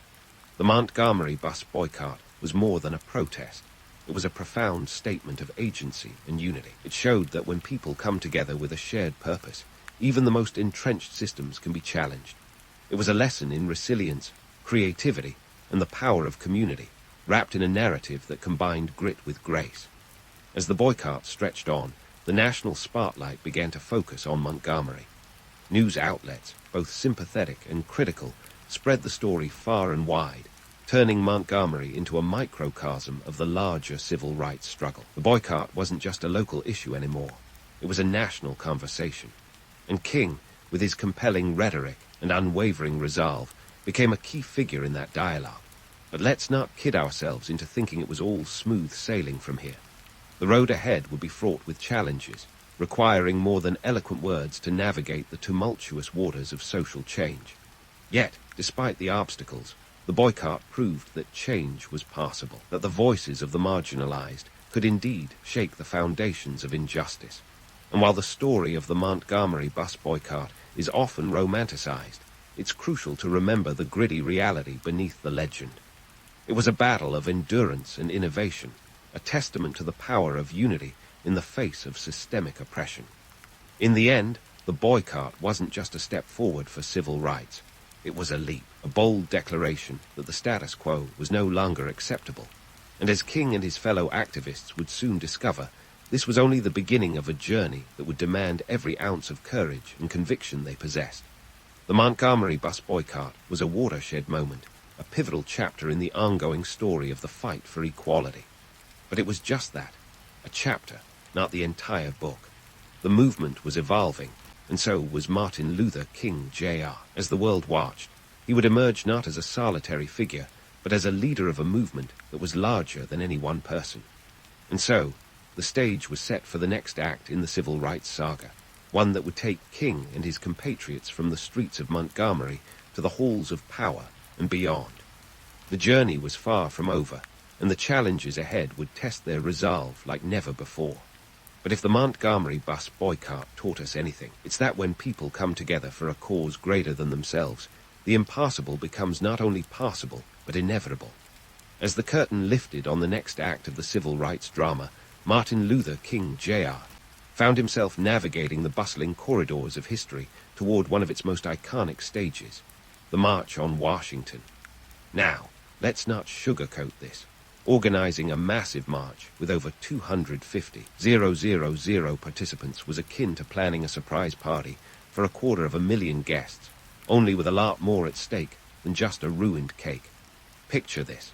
It's the summer of '63, and the nation's capital is about to host what would become a defining moment in the civil rights movement. But pulling off such an event wasn't as simple as sending out a few flyers and hoping people showed up. This was a logistical labyrinth that required cunning, coordination, and yes, a bit of chaos. The march was a tapestry woven with threads of economic discontent, political pressure, and social ambition, all stitched together by a coalition more diverse than the United Nations potluck. Let's talk stakes. The march was as much about jobs and economic equality as it was about civil rights, a fact often overshadowed by King's electrifying "I have a dream" speech. With unemployment rates for black Americans double that of whites, the economic disparity was glaring, and it wasn't just about getting a seat at the table. It was about making sure everyone had enough to eat.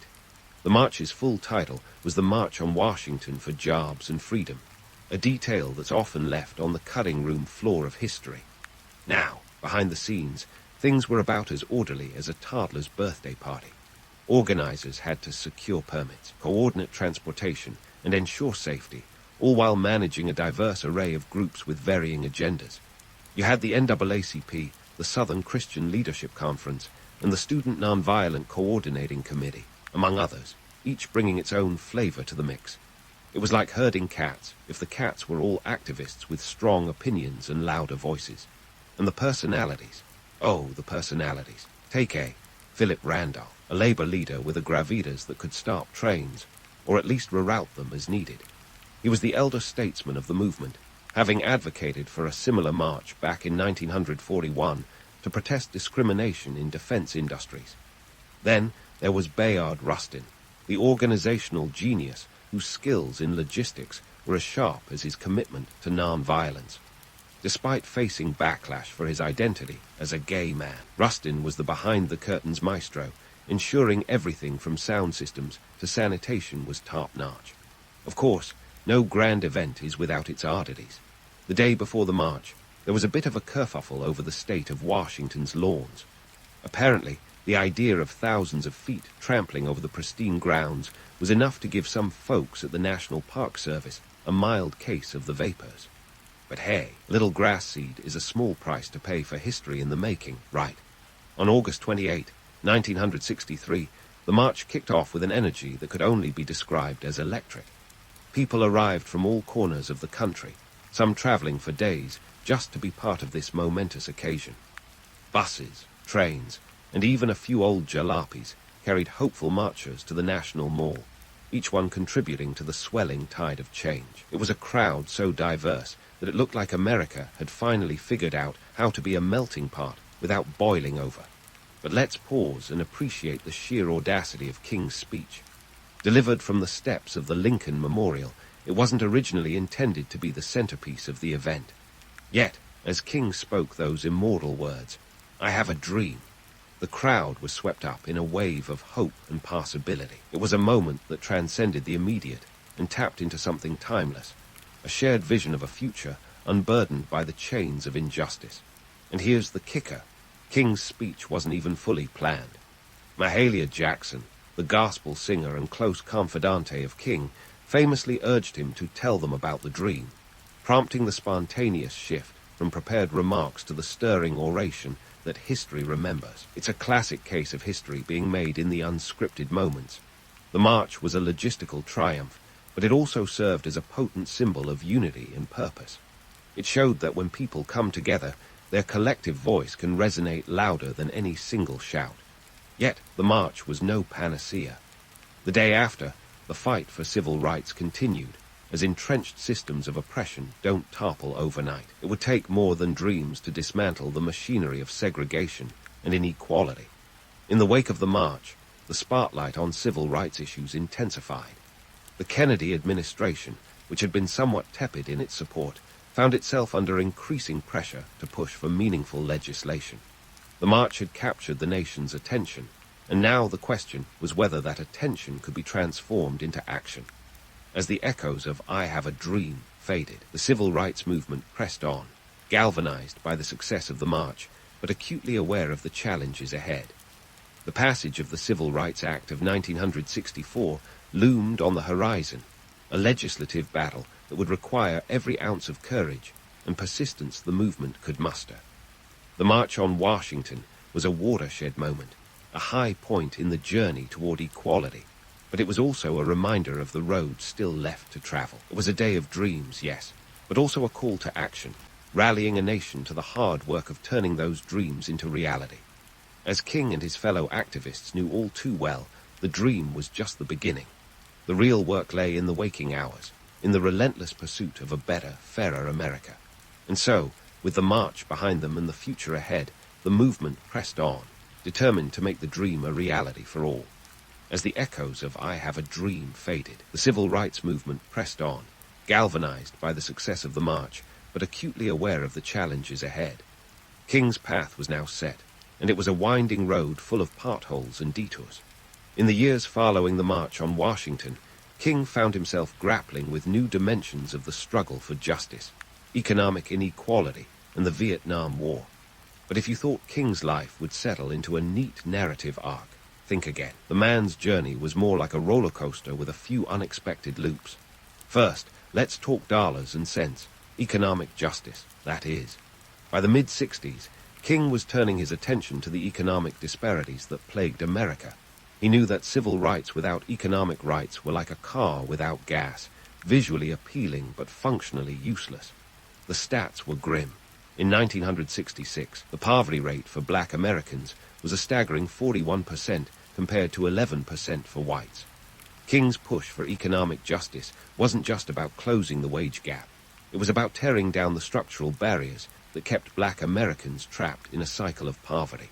It was a bold move, but let's not pretend it was met with open arms. King faced criticism from both within and outside the civil rights movement, with some accusing him of biting off more than he could chew. But King was nothing if not ambitious. He launched the Poor People's Campaign in 1967, aiming to bring the plight of America's impoverished to the nation's doorstep, or rather, the steps of the Lincoln Memorial. The goal was to gather a diverse coalition of poor folks to demand economic justice. Picture it, a multiracial army of the downtrodden marching on Washington, not for a dream this time, but for a fair shake. Unfortunately, the campaign was plagued by logistical nightmares, internal disagreements, and let's face it, the kind of chaos that would make even the most seasoned event planner break into a sweat. And then there was Vietnam, a conflict as divisive as pineapple on pizza. By 1967, the war was raging, and so was the debate over America's involvement. King made the controversial decision to publicly oppose the war, delivering his famous Beyond Vietnam speech at Riverside Church on April 4, 1967. He didn't just dip a toe in the political waters. He cannonballed right in, critiquing the U.S. government for spending more on warfare than welfare. King's stance was neither trendy nor popular. In fact, it cost him dearly in terms of public support and political alliances. Critics accused him of overstepping his bounds, or worse, being unpatriotic. But King wasn't about to back down.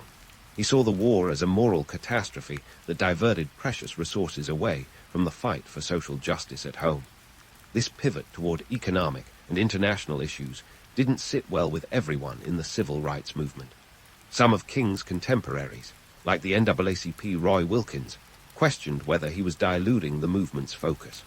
Others, including SNCC Stokely Carmichael, were more radical, advocating for black power and a more militant approach. It was a time of ideological tension, where the movement's unity was as fragile as a soap bubble in a hurricane. King found himself caught in the crossfire, juggling the competing demands of a movement that was as fractious as it was formidable. King's relationship with other civil rights leaders was, to put it mildly, complicated. While he and Malcolm X shared a mutual respect, were often portrayed as ideological opposites. King, the apostle of nonviolence, and Malcolm, the fiery advocate of self-defense. Yet, as the years wore on, Malcolm's views began to evolve, and the two men found more common ground than the media would have you believe. By the time of Malcolm's assassination in 1965, there were whispers of a potential alliance. a tantalizing what-if that history never got to explore. But let's not get too starry-eyed. King's later years were fraught with challenges that tested his resolve.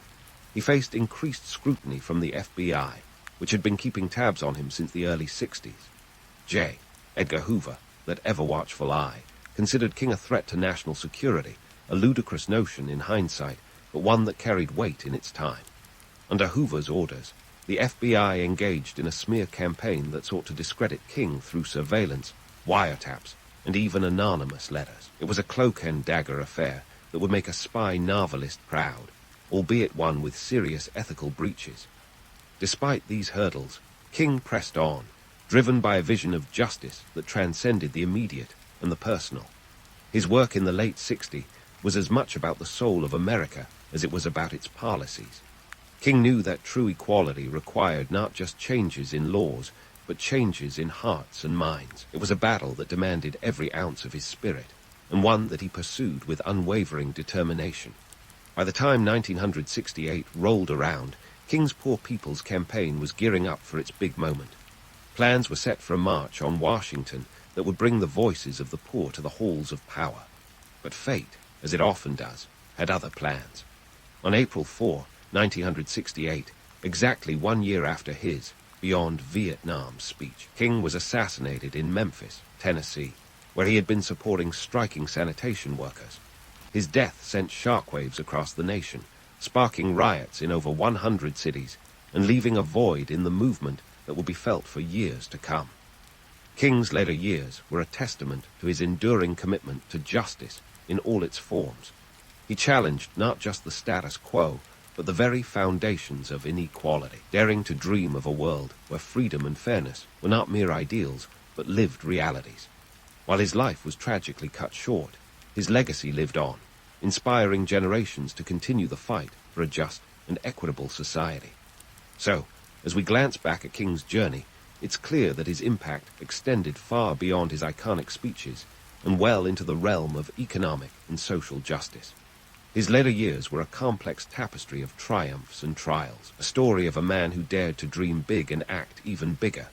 And while the path was anything but smooth, it was a road worth traveling, a road that even today offers lessons for those willing to listen. But as history teaches us, the journey is far from over, and the story of Martin Luther King Jr. is one that continues to unfold. As the story of Martin Luther King Jr. marches to a close, let's take a step back to examine the legacy he left behind, a legacy as complex and multifaceted as a Rubik's Cube with a few missing stickers. King's image today is larger than life, but the reality is that the man was a mosaic of ideals, contradictions, and relentless drive. He wasn't just the dreamer by the Lincoln Memorial. He was a challenger of societal norms, an economic justice advocate, and yes, a thorn in the side of complacency. Fast forward to the present, and you'll find King's legacy in places as diverse as a high school history book and a corporate marketing campaign. On the third Monday of every January, Martin Luther King Jr. Day rolls around, a federal holiday that invites Americans to reflect on his life and work. But let's be honest, for many, it's become just another day off, a chance to snag some post-holiday sales or hit the snooze button a few extra times. Yet, this day has a deeper significance. It's a national reminder that the work King started is far from finished. Now, here's where we dive into the myth and commercialization of King.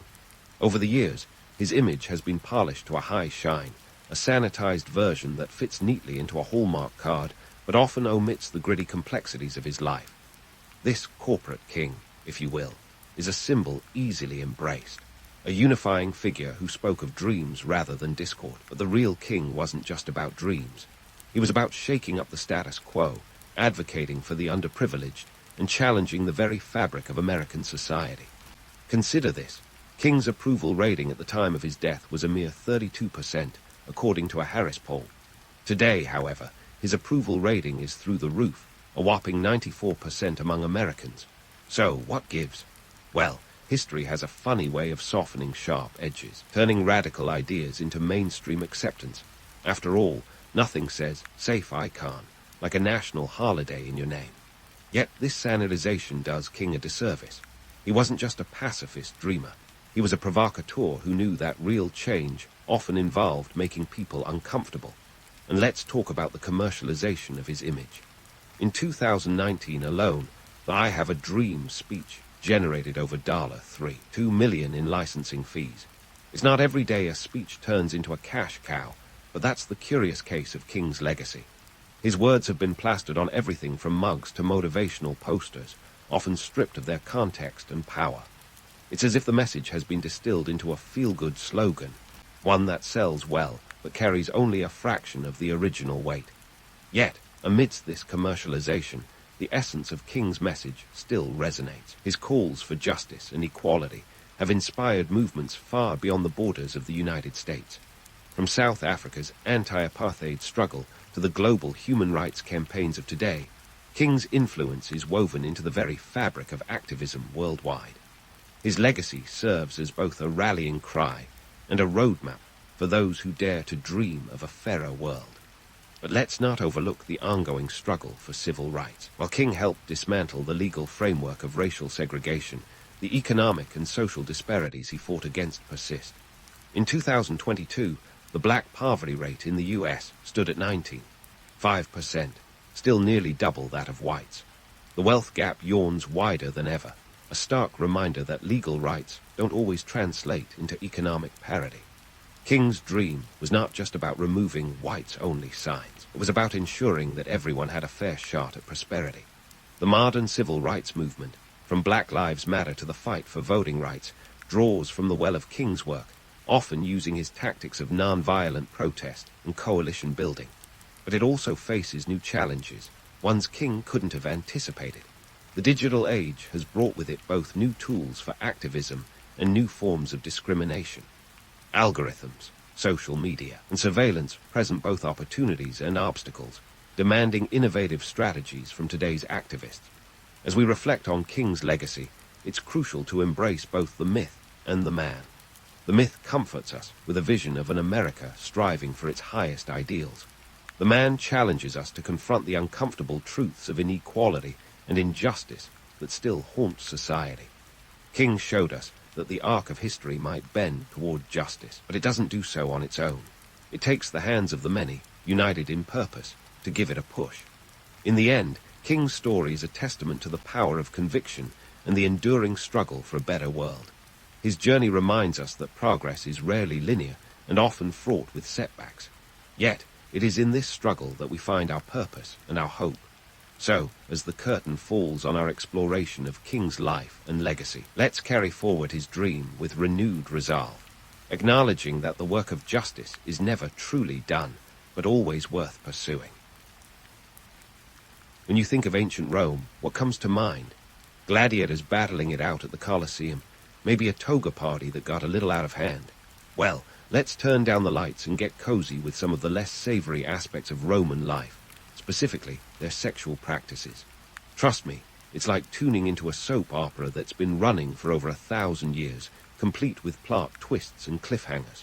But first, let's peel away the glossy veneer of Roman mythology that often frames these practices in a rosy glow.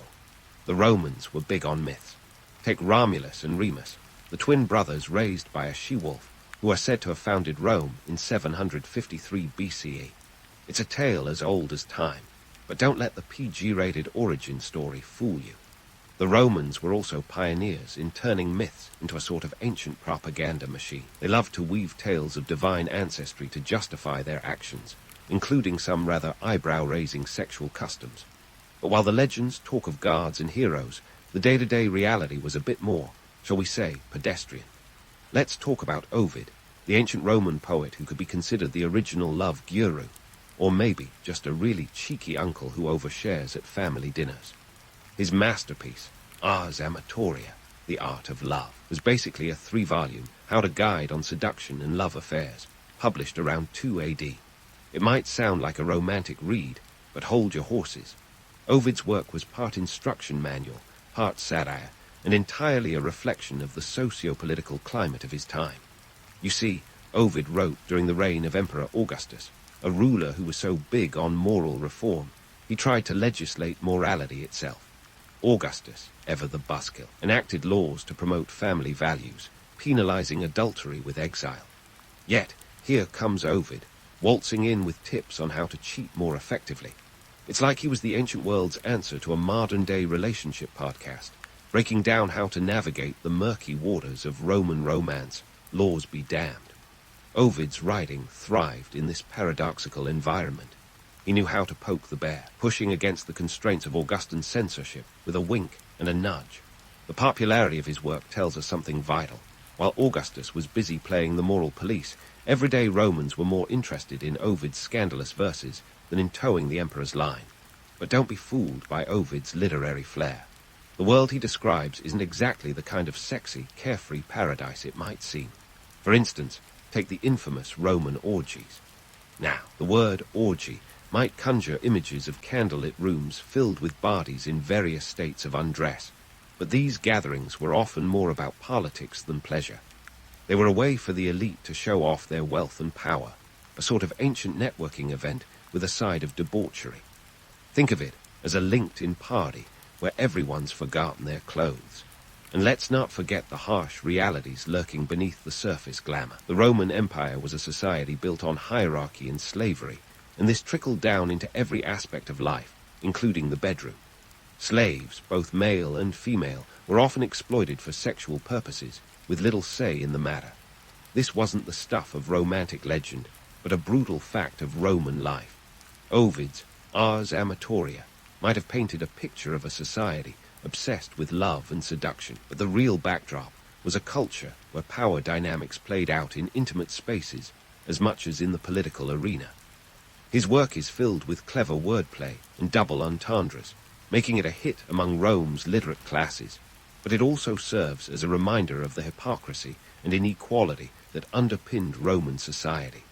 So next time someone waxes poetic about the romantic escapades of ancient Rome, remember that behind the myth lies a world as complicated and conflicted as our own.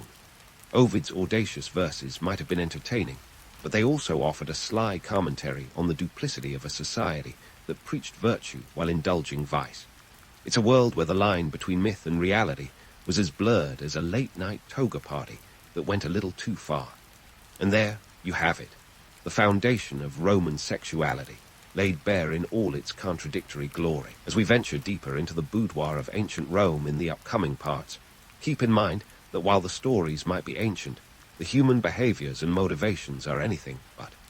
They remind us that history, much like a good gossip session, is never as straightforward as it seems.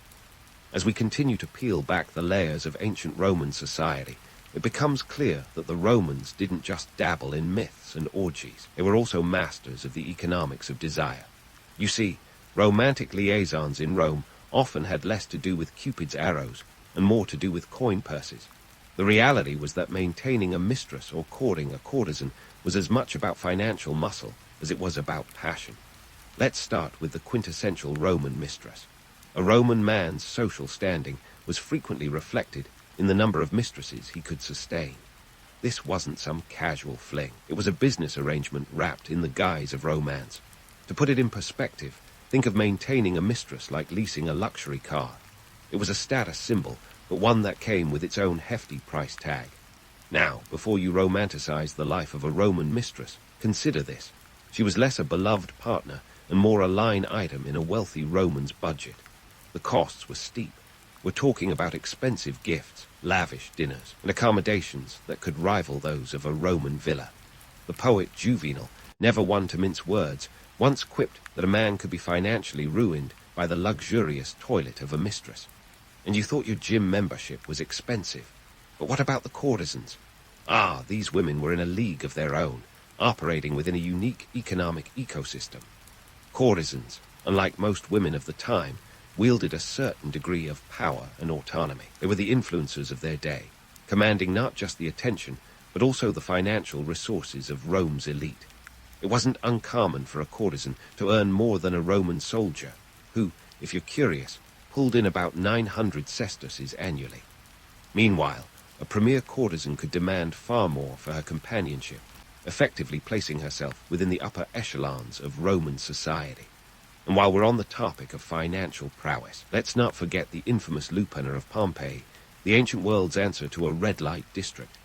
This establishment was as much a part of Roman daily life as the forum or the baths. Here, the economy of sex was laid bare, quite literally, with services priced at mere pennies for the average plebeian. It's a stark contrast to the opulence of a courtesan's world, highlighting the vast economic disparities that existed even in matters of the heart, or rather, the loins. Roman sexuality was a business, plain and simple. It thrived on a complex web of social and economic factors.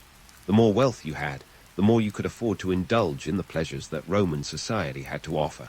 But these relationships were transactional at their core. The stark reality was that, in many cases, love was simply another commodity to be traded, bought, and sold. This brings us to the myth of romantic love in ancient Rome, a concept that, while appealing in its idealized form, often concealed the gritty underbelly of economic necessity.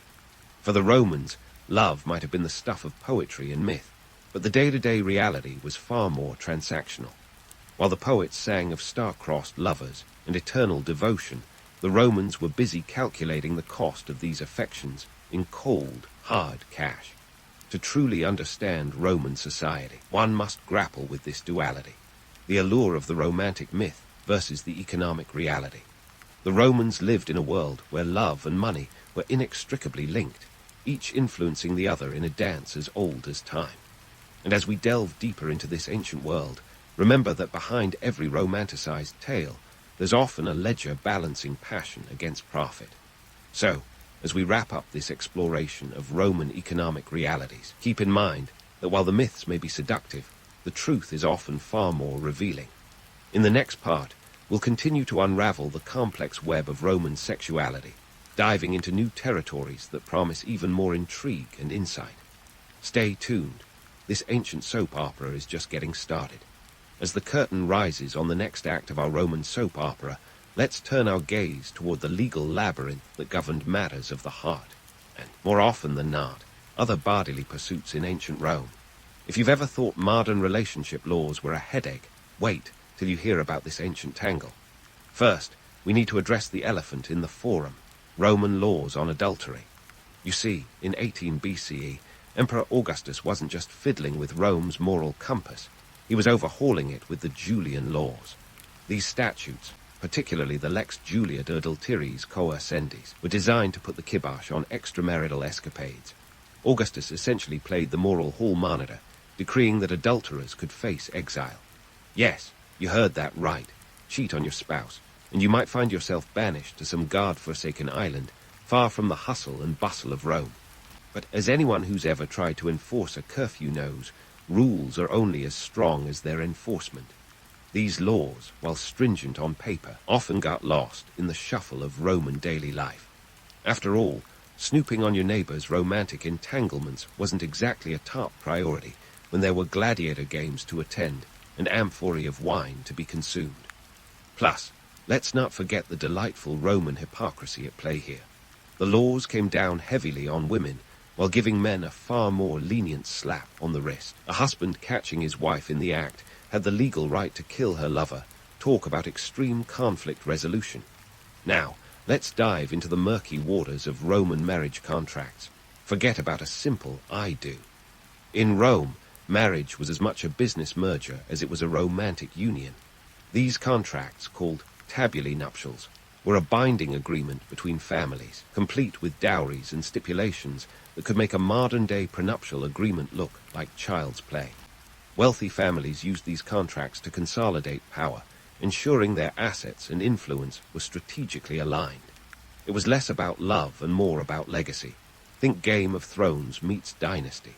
For the Romans, a dowry wasn't just a nice wedding gift. It was a serious investment. The bride's family would fork over a hefty sum to the groom, essentially paying him to take their daughter off their hands. It's the kind of transaction that would make even the most seasoned hedge fund managers raise an eyebrow. And should things go south, the dowry was often the subject of fierce legal battles, with families fighting tooth and nail over who got what. Divorce, while not uncommon, was often an economic chess game, with the dowry as the prized queen. And speaking of divorce, let's talk about the revolving door of Roman marriages. Believe it or not, divorce was relatively easy to obtain. All it took was a declaration in front of witnesses, No court appearances, no drawn-out legal proceedings. The catch, the ripple effects were anything but simple. Divorces could shake the social and political fabric of Rome, especially among the elite. Imagine the gossip. Did you hear? So-and-so left his wife and took the entire dowry with him. Scandals like these were the bread and circuses of Roman high society, feeding the populace's insatiable appetite for drama. So, how did all these laws and contracts play out in everyday Roman life? Well, much like today, there was a significant gap between legal ideals and lived reality. Roman society was a masterclass in double standards. While Augustus was busy enacting laws to curb licentious behavior, the streets of Rome buzzed with a different story. The elite often found clever ways to sidestep the rules, using their wealth and influence to keep their indiscretions under wraps. After all, when you're one of Rome's power players, bending the rules is just another day at the office. But let's not paint every Roman with the same brush. Many Romans genuinely sought to navigate this legal maze with sincerity. For them, marriage was a sacred institution, even if it came with a side of legalese. Yet, the pressures of maintaining familial honor and economic stability often nudged them into morally gray areas. It's the kind of dilemma that feels oddly familiar, like a reality show where everyone's got a secret. As we continue to unravel the threads of Roman society, it's clear that their legal framework was as complex as the empire itself.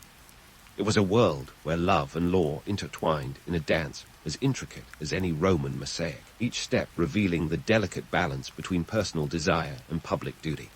While the allure of Roman romance might capture our imagination, the truth is that behind every passionate embrace lay a web of contracts, expectations, and quite often a hefty dose of hypocrisy. So, as we press on in our exploration, remember that the Romans were much like us, trying to make sense of the chaos with the tools they had. Their laws on love may have been strict, but they were also a reflection of a society grappling with its own contradictions. And as we peel back the layers of history, we find that the past, much like the present, is never as straightforward as it seems. Tune in next time as we delve deeper into the intricate dynamics of Roman relationships, exploring the fascinating interplay of power, passion, and politics in a world where the personal was always political. This story is far from over, and the best, or perhaps the most scandalous, is yet to come.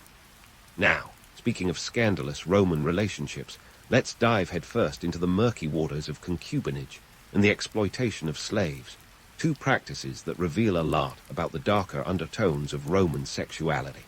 While we're peeling back these layers, it's key to remember that the Romans had a knack for justifying just about anything with a mix of legalese and a sprinkle of mythology. Ever heard the phrase, "When in Rome, do as the Romans do"? Well, sometimes what the Romans did was downright disturbing. Let's start with concubinage. In modern terms, it's a bit like having a contractual side hustle in the realm of romance. In ancient Rome, a concubine wasn't a wife, but she wasn't a casual fling either. She occupied a grey area that was perfectly legal and socially acknowledged. Essentially, a concubine was a long-term partner with fewer rights than a wife, yet more status than a mistress. You could think of it as the ancient version of a Facebook official relationship, but with even more paperwork and less commitment. Concubines often came from lower social classes or were former slaves, which speaks volumes about societal hierarchies. This wasn't a love story penned by Cupid. It was a practical arrangement, often serving the interests of wealthy Roman men who could afford the luxury of multiple partners without the pesky obligations of another marriage. For the Romans, having a concubine was like having your cake and eating it too, without the wedding vows or the mother-in-law. The economic implications were significant. Being a concubine meant financial support, albeit with conditions. While a wife might bring a dowry, a concubine received gifts and maintenance, which could be a financial boon for women from less privileged backgrounds. But let's not romanticize this too much. These relationships were often about power dynamics, with the concubine's status and security hanging on the whims of her partner. It was less happily ever after, and more terms and conditions apply. And then there's the uncomfortable truth about slavery in ancient Rome. Slavery was the backbone of the Roman economy, and this extended into the bedroom. Slaves were often subjected to sexual exploitation, with no agency over their bodies or futures. It's a grim reality that contrasts sharply with the romanticized visions of the Roman Empire. While Hollywood might give us visions of toga-clad heroes and heroines in passionate embraces, the truth was far more brutal. For many, the bedroom was just another venue for demonstrating power and control. Roman law, ever the enabler of the status quo, offered little to no protection for slaves. They were considered property, and their fates were at the mercy of their owners. This wasn't just accepted, it was institutionalized. The legal system turned a blind eye, and society followed suit, rationalizing these practices with a mix of paternalism and pragmatism. It's a sobering reminder that the grandeur of Roman civilization was built on the backs of those who had no say in their destinies. But let's not forget the myth-making machine that was Rome. Romans were masters at spinning tales that justified their actions. They might reference the gods and heroes of old, claiming divine sanction for practices that were anything but divine. If you ever find yourself questioning the moral compass of ancient Rome, just remember that the gods were often as flawed as the humans who worshipped them. In terms of societal impact, these practices painted a complex picture of Roman morality. On one hand, Romans prided themselves on their sense of honor and virtue. On the other, they engaged in behaviors that would raise eyebrows even in the most liberal of modern societies. It's a paradox as puzzling as a Rubik's Cube. Just when you think you've got it figured out, another side presents a new challenge. For the Romans, morality was often a matter of convenience. The elite could wax poetic about virtue and duty while indulging in behaviors that were anything but virtuous. It's a bit like having your toga pressed and spotless on the outside, while the inside is a mess of contradictions. This duality wasn't just tolerated, it was woven into the fabric of Roman life, a testament to the empire's ability to compartmentalize public and private morals. As we peel back these layers of Roman society, it becomes clear that their world was a tapestry of contradictions, with threads of power, privilege, and exploitation woven together. The allure of Roman romance might capture our imagination, but it's crucial to remember the stark realities that lay beneath. The story of Roman sexuality is a reminder that history, much like the human heart, is never as straightforward as it seems. And as we continue this journey through the boudoirs and back alleys of ancient Rome, more revelations await. So stay tuned, because this ancient soap opera is far from over. As we continue this journey through the boudoirs and back alleys of ancient Rome, more revelations await. So stay tuned, because this ancient soap opera is far from over. But let's pause for a moment and consider the question that likely looms large in your mind. How did these notorious sexual practices of ancient Rome shape modern interpretations of sexuality? And why do we still find ourselves fascinated by them today? To understand this, we must first recognize that the myths and realities of Roman sexuality have been inextricably linked since the days when Caesar himself was rumored to be every woman's man and every man's woman. The Romans weren't just leaving behind ruins and roads, they were crafting a narrative that would echo through the ages.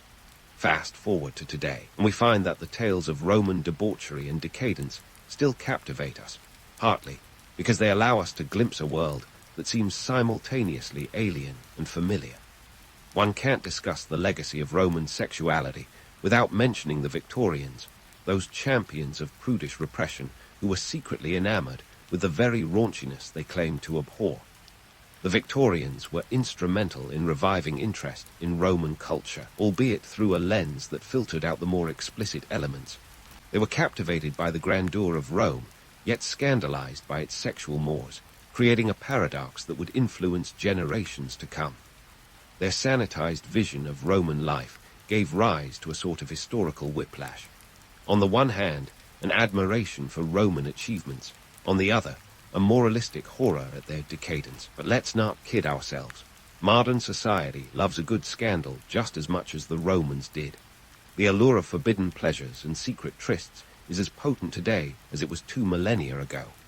In fact, the very notion of a Roman orgy has become shorthand for excessive indulgence, a concept that has permeated everything from literature to cinema. It's as if the ancients left us a playbook on how to live large, and we've been dutifully following it ever since. Consider the enduring myth of the Roman orgy.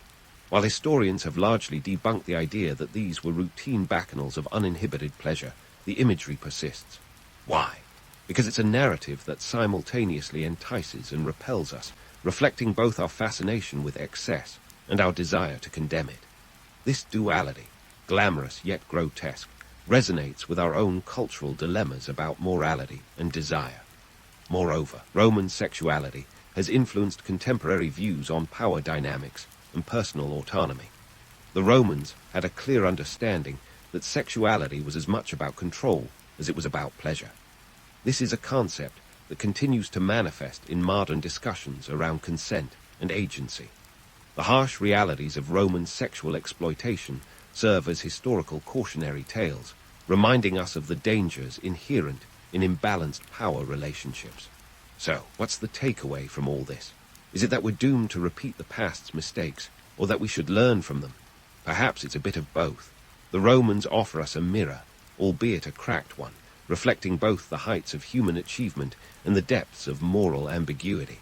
Their legacy invites us to question our own societal norms, to consider how far we've come and how far we still have to go.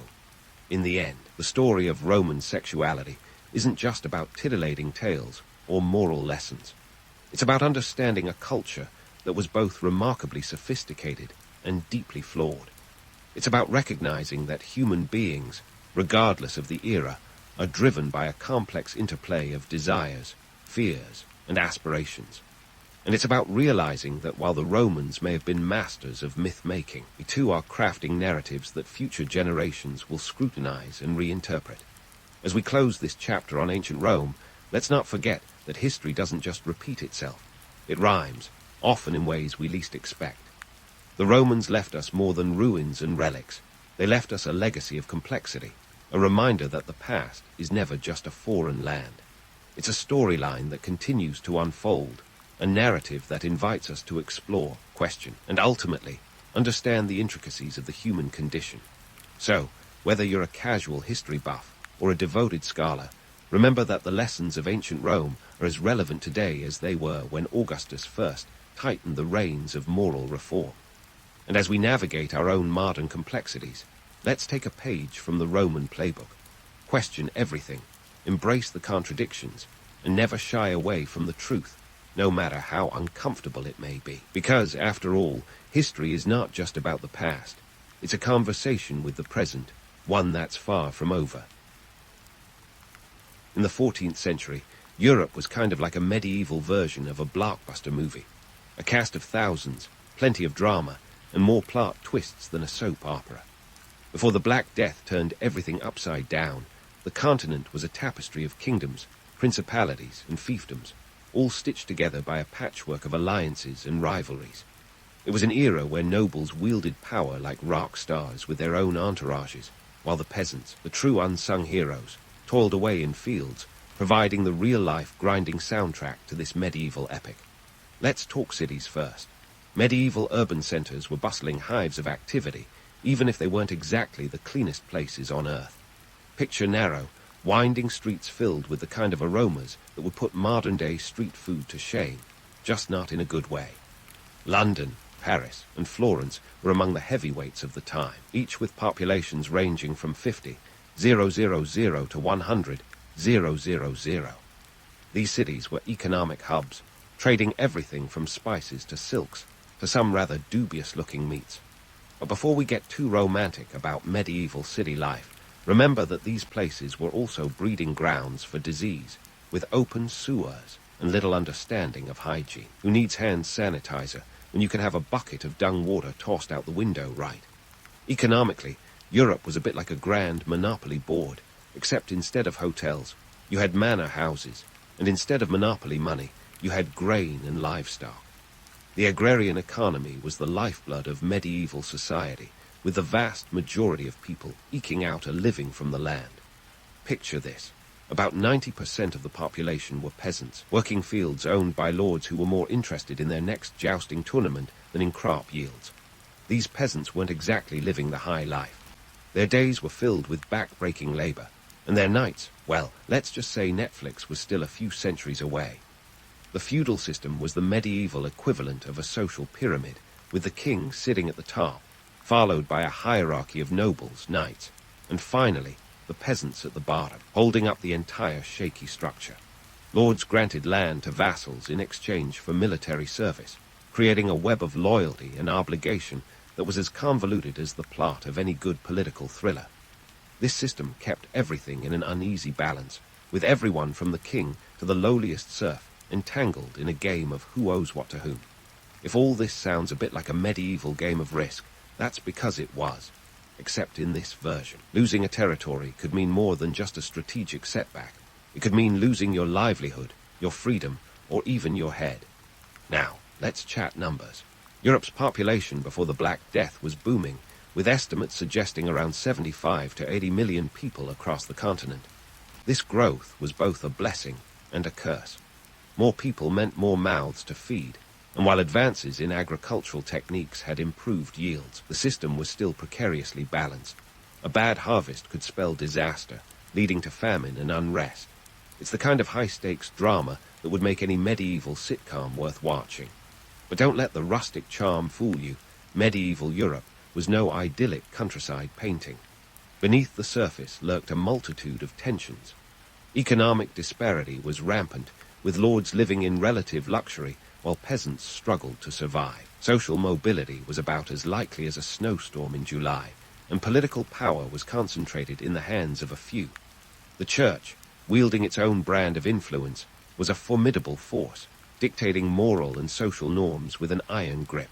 And while castles and cathedrals might dominate the landscape, they were as much about defense and dominance as they were about beauty and faith.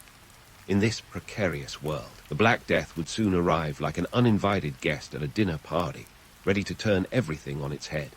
But for now, Europe remained a continent of contrasts, where the splendor of courtly life coexisted with the harsh realities of peasant existence. It's a time that fascinates us to this day, with its tales of knights and castles, of quests and crusades. But strip away the legends, and you'll find a society teetering on the brink, unaware of the storm about to hit. But hold onto your medieval hats, because just as Europe was navigating this precarious balance, along came the Black Death, making an entrance akin to a rock star at a quiet dinner party, loud, disruptive, and leaving chaos in its wake. The year was 1347, and the stage was set for one of the most devastating pandemics in human history. The plague didn't just stroll in. It hitchhiked along trade routes, the very arteries of commerce that had once promised prosperity, now delivering pestilence instead. Remember those bustling trade routes connecting Europe to the east? They were the medieval superhighways, with merchants exchanging goods, stories, and unfortunately, diseases. The Silk Road, with its romantic tales of spices and silk, was also a conduit for the plague, carried by fleas hitching rides on black rats, the unassuming villains of our story. Talk about bad travel companions.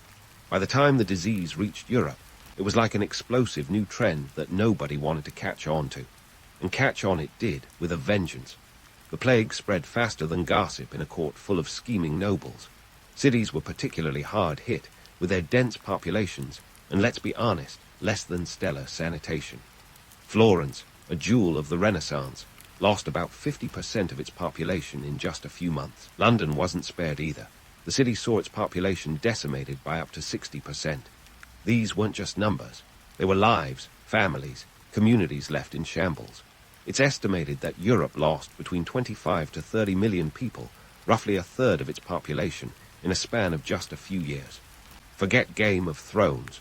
This was the real medieval bloodbath.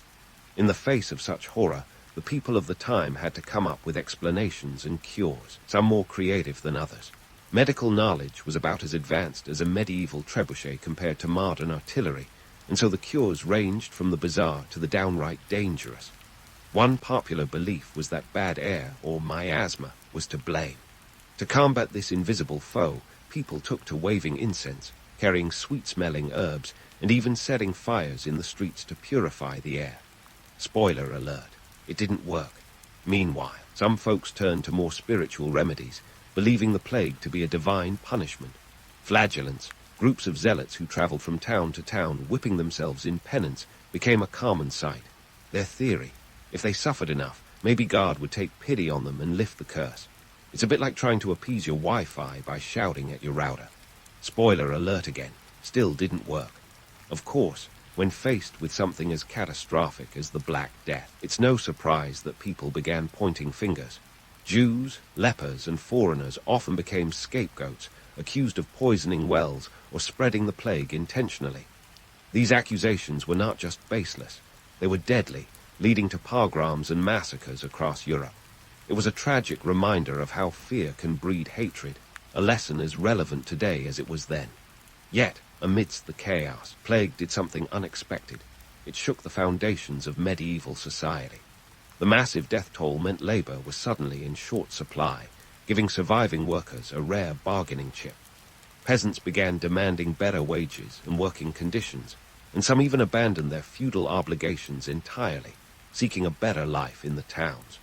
The social fabric of Europe was being rewoven, and though the immediate aftermath was grim, it set the stage for profound changes. Economically, the loss of so many people led to a surplus of goods and a drop in their prices.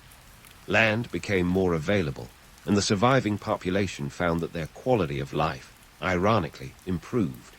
It was like a twisted medieval version of supply and demand, where the price of labor went up because there were fewer people to do it. Politically, the plague weakened the feudal system. Lords found it more difficult to maintain control over their lands without the manpower to till them. The once rigid social hierarchy began to show cracks, and while it would take centuries for the old order to fully crumble, the seeds of change were sown during this dark time. As Europe grappled with the upheaval, the Black Death left an indelible mark on its culture and psyche. Art and literature from the period bear witness to the sense of doom and despair, yet also to a newfound appreciation for life and its fleeting nature. The Danse Macabre, or Dance of Death, became a popular motif, depicting skeletons leading the living in a morbid procession, a reminder that death spares no one, regardless of rank or status. The Black Death was more than just a plague. It was a catalyst for transformation. It forced Europe to confront its vulnerabilities and adapt to a world that was forever changed. But let's not get ahead of ourselves. There's still plenty of medieval mayhem to unravel. As we continue our journey through this tumultuous era, remember that history is more than just dates and events. It's the story of humanity's struggle and survival, told through the lives of those who came before us. Stay tuned, because the medieval saga is far from over, and there's plenty more to discover in this epic tale of resilience and reinvention. As the medieval saga unfolded, the Black Death didn't just sweep through Europe with its grim reaper scythe. It also left behind a society standing on shaky legs, unsure whether to topple or transform. Picture this. In a world where the hierarchy was as rigid as a knight's chainmail, suddenly the peasant class found themselves holding the cards. Labor shortages were everywhere, like an empty medieval marketplace on a Monday morning. And when it came to negotiating power, the peasants were no longer the bit players in this drama. They were the main act. With a third of the population gone, landowners were desperate for anyone who could wield a plough or swing a scythe. The days of take what you're given and be grateful were over. Peasants started demanding better wages and living conditions, and for once, they had the leverage to make those demands stick. It was as if the feudal system had been hit with a massive earthquake. The lords were now scrambling to keep their estates afloat, and the serfs had a rare chance to call some of the shots. It was a medieval workers' revolution, but without the picket signs. Now, before we get carried away with the idea of a peasant paradise, let's dive into the reality. The notion that the post-plague world was a utopia for the lower classes is, frankly, as misguided as trying to use a lute as a weapon in battle. Sure, wages did rise. Some estimates suggest they doubled in certain regions, but so did prices. Inflation reared its ugly head, and while peasants were earning more, they were also spending more just to keep bread on the table. The average wage of a labourer in England, for instance, went from pennies a day to a dazzling 1 or 2 shillings. But with food prices soaring and lords finding creative ways to claw back control, it wasn't the Eden some might imagine. The tension between the classes simmered like a pot over a medieval hearth, and it wasn't long before it boiled over into full-fledged revolts. England saw the peasants' revolt in 1381, a fiery uprising that shook the very foundations of the feudal order. Led by figures like Wat Tyler and John Ball, the rebels marched on London, demanding an end to serfdom and the poll tax, a flat tax that hit the poor hardest. their rallying cry. When Adam delved and Eve span, who was then the gentleman? It was a revolutionary call to arms that questioned the very basis of social inequality. While the revolt was eventually crushed, with Tyler killed and many of his followers executed, the fear it sowed among the ruling classes was palpable. It was a wake-up call that the old ways of unquestioned authority were on the way out. The peasants might not have won the battle, but they planted seeds of change that would slowly but surely grow, like a stubborn weed in a lord's manicured garden. On the continent, similar upheavals were taking root. In France, the Jacquerie of 1358 was another peasant uprising fueled by desperation and discontent.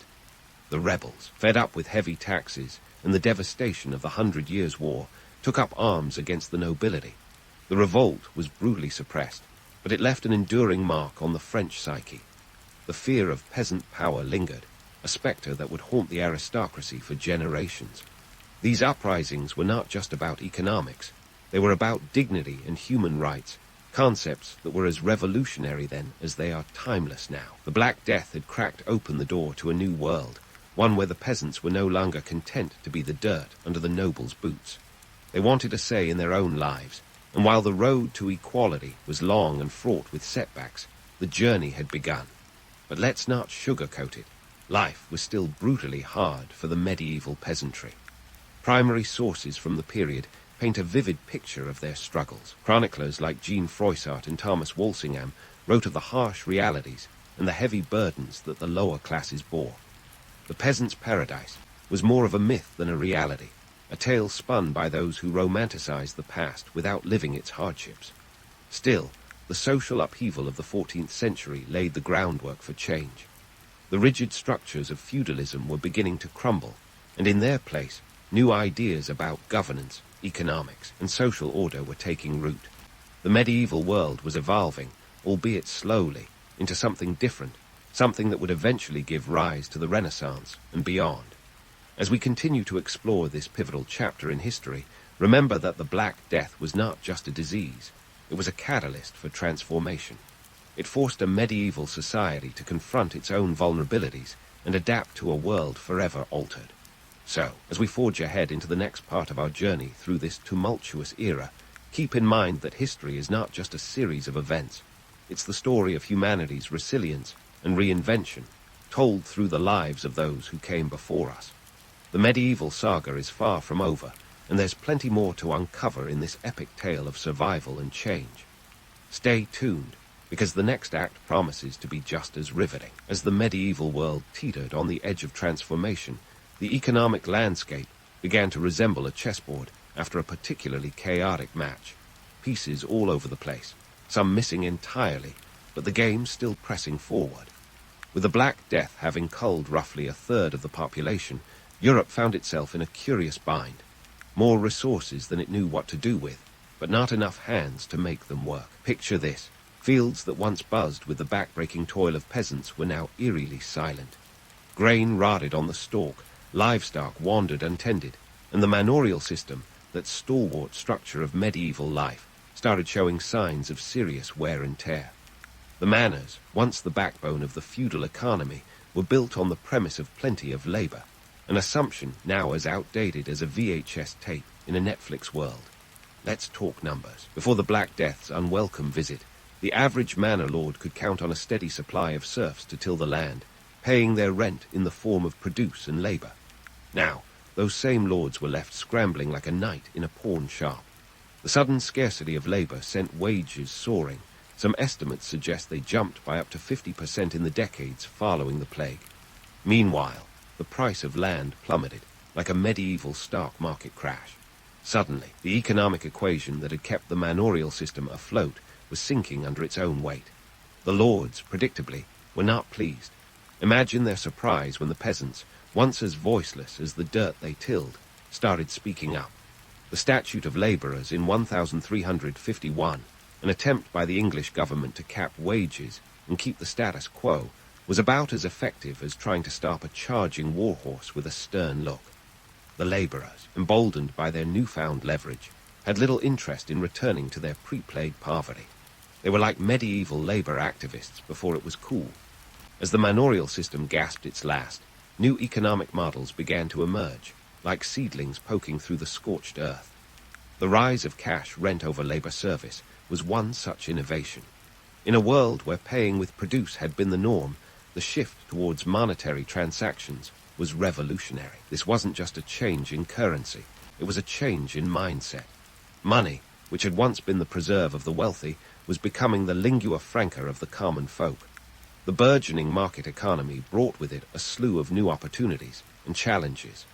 Trade, which had been the lifeblood of medieval cities, became even more crucial. The Hanseatic League, a powerful confederation of merchant guilds, capitalized on this shift, dominating commerce in the North and Baltic seas. Meanwhile, Italian city-states like Venice and Genoa were busy transforming themselves into economic powerhouses, trading everything from spices to textiles. These were the medieval equivalent of Wall Street and Silicon Valley, where fortunes could be made or lost in the blink of an eye, or the flap of a merchant's sail. But let's not romanticize this economic evolution as some kind of medieval golden age. Reality was more complex, like a tapestry with as many knots as threads. While some thrived in this new order, others floundered. The transition was anything but smooth, marked by social unrest and periodic famines. Inflation, that pesky economic spectre, also made its presence felt, as the increased wages sometimes struggled to keep pace with rising prices. In the countryside, the shift from agrarian to a more market-oriented economy led to the enclosure movement. This was the process of consolidating small landholdings into larger farms, often at the expense of the common lands that peasants relied on. It was a bit like playing Monopoly, but with real lives at stake.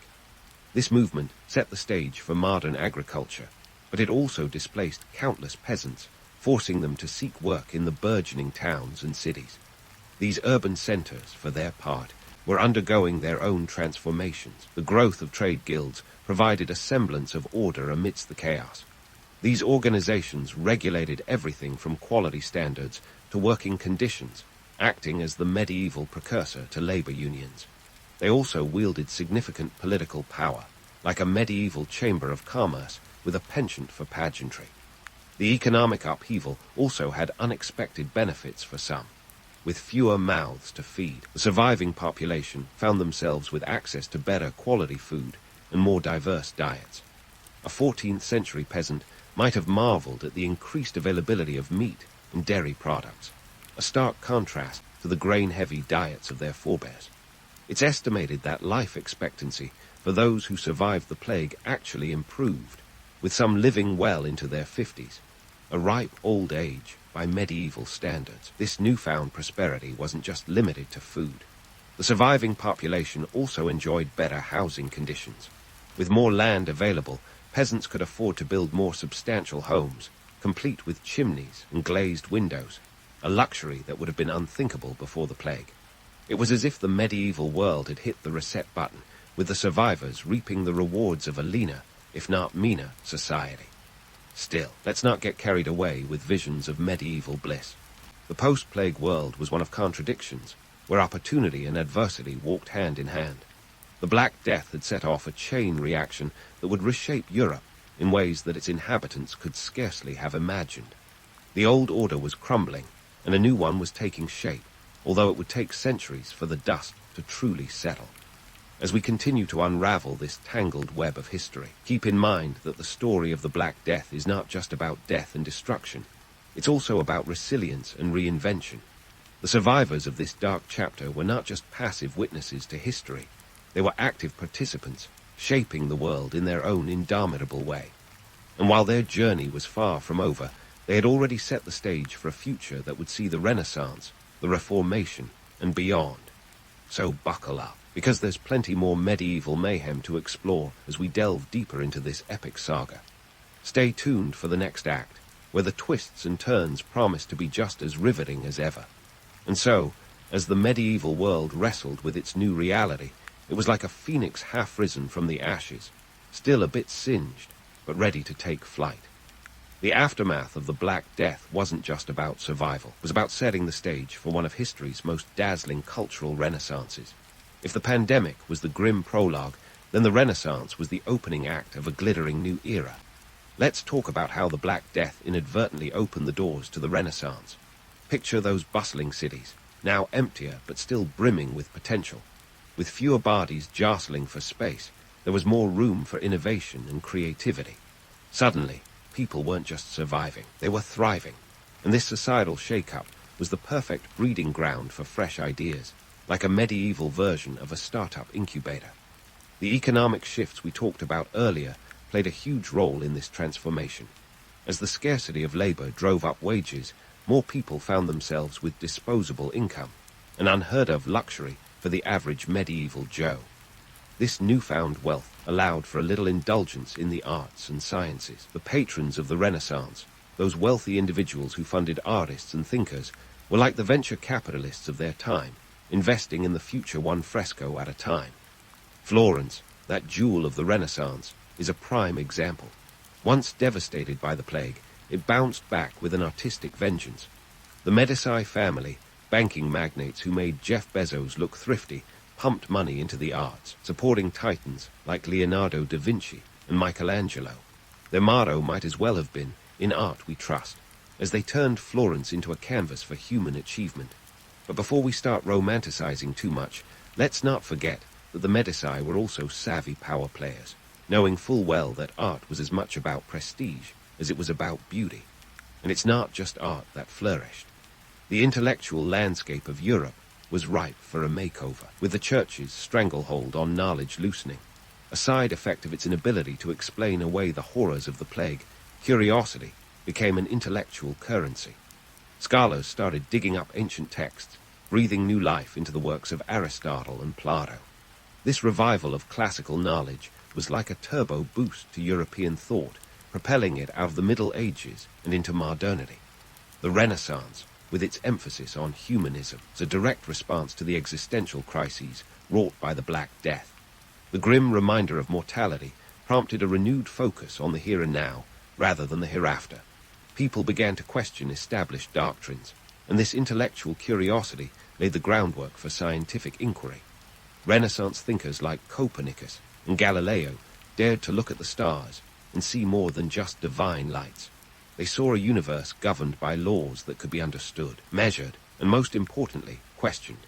The printing press, invented by Johannes Gutenberg around 1440, was the internet of its day, democratizing knowledge in a way that was previously unimaginable. Suddenly, ideas could travel faster than a medieval messenger with a good horse. Books became more accessible, and with them, the spread of revolutionary thoughts that challenged the status quo. If the Black Death was the catalyst, then the printing press was the accelerant, setting Europe ablaze with new possibilities. Of course, the transition was not without its bumps. The Renaissance wasn't all smooth sailing and enlightened thinking. It was a time of contradictions, where progress and persecution often walked hand in hand. The very same intellectual freedom that sparked innovation also led to tension with the Church, as evidenced by the trials of Galileo and the burning of heretical texts. The Church, still reeling from its loss of authority post-plague, was not about to cede ground without a fight. So, what can we take away from this whirlwind tour of medieval mayhem and rebirth? First, that human resilience is a force to be reckoned with. The Black Death was a catastrophe of epic proportions, yet it couldn't extinguish the indomitable spirit of those who survived. Instead, it set in motion a series of changes that would transform Europe, and eventually the world. The story of the Black Death and the Renaissance is a testament to humanity's ability to adapt and innovate in the face of disaster. It's a reminder that out of the darkest times can come the brightest ideas, that when the old order crumbles, it's often an opportunity to build something new, something better. This isn't just a lesson for the history books, it's a blueprint for resilience that resonates today. And finally, let's not forget the lessons of humility and empathy. The Black Death taught its contemporaries that no one, no matter how powerful, was immune to the whims of fate. It was a great equalizer, leveling the playing fields of life and death. In our modern world, where challenges continue to test our mettle, this lesson remains as relevant as ever. So next time you find yourself wandering the halls of a museum, admiring the genius of a Renaissance masterpiece, remember the shadow of the Black Death that looms behind it. Consider the resilience of the human spirit that turned tragedy into triumph. History, after all, isn't just about what happened. It's about what we learn from it. And as we close the chapter on this medieval saga, let's carry those lessons forward, because the story of humanity's resilience is one that's still being written, one page at a time. In the bustling, candle-lit courts of 18th century Europe, among powdered wigs and endless politicking, a young girl named Sophie of Anhalt-Zerbst was busy not living up to her future title of the Great. Born in 1729, Sophie started life as what we today call a minor league royal, a bit player in the grand theatre of European nobility. Her potential was as hidden as any teenager's acne under layers of makeup. But hold onto your powdered wigs, folks, because this story is about to get interesting. Now, the thing about Sophie was that she was born into a world where her primary job was to marry well. Forget about a career or personal aspirations. Back then, parents didn't ask, "What do you want to be when you grow up?" They asked, "Who do you want to marry?" And Sophie's mother, Princess Johanna Elizabeth, had grand ambitions for her daughter. They were a bit like those reality show parents who see their kids as tickets to fame and fortune, only with more corsets and fewer camera crews. Sophie was no ordinary teenager, though.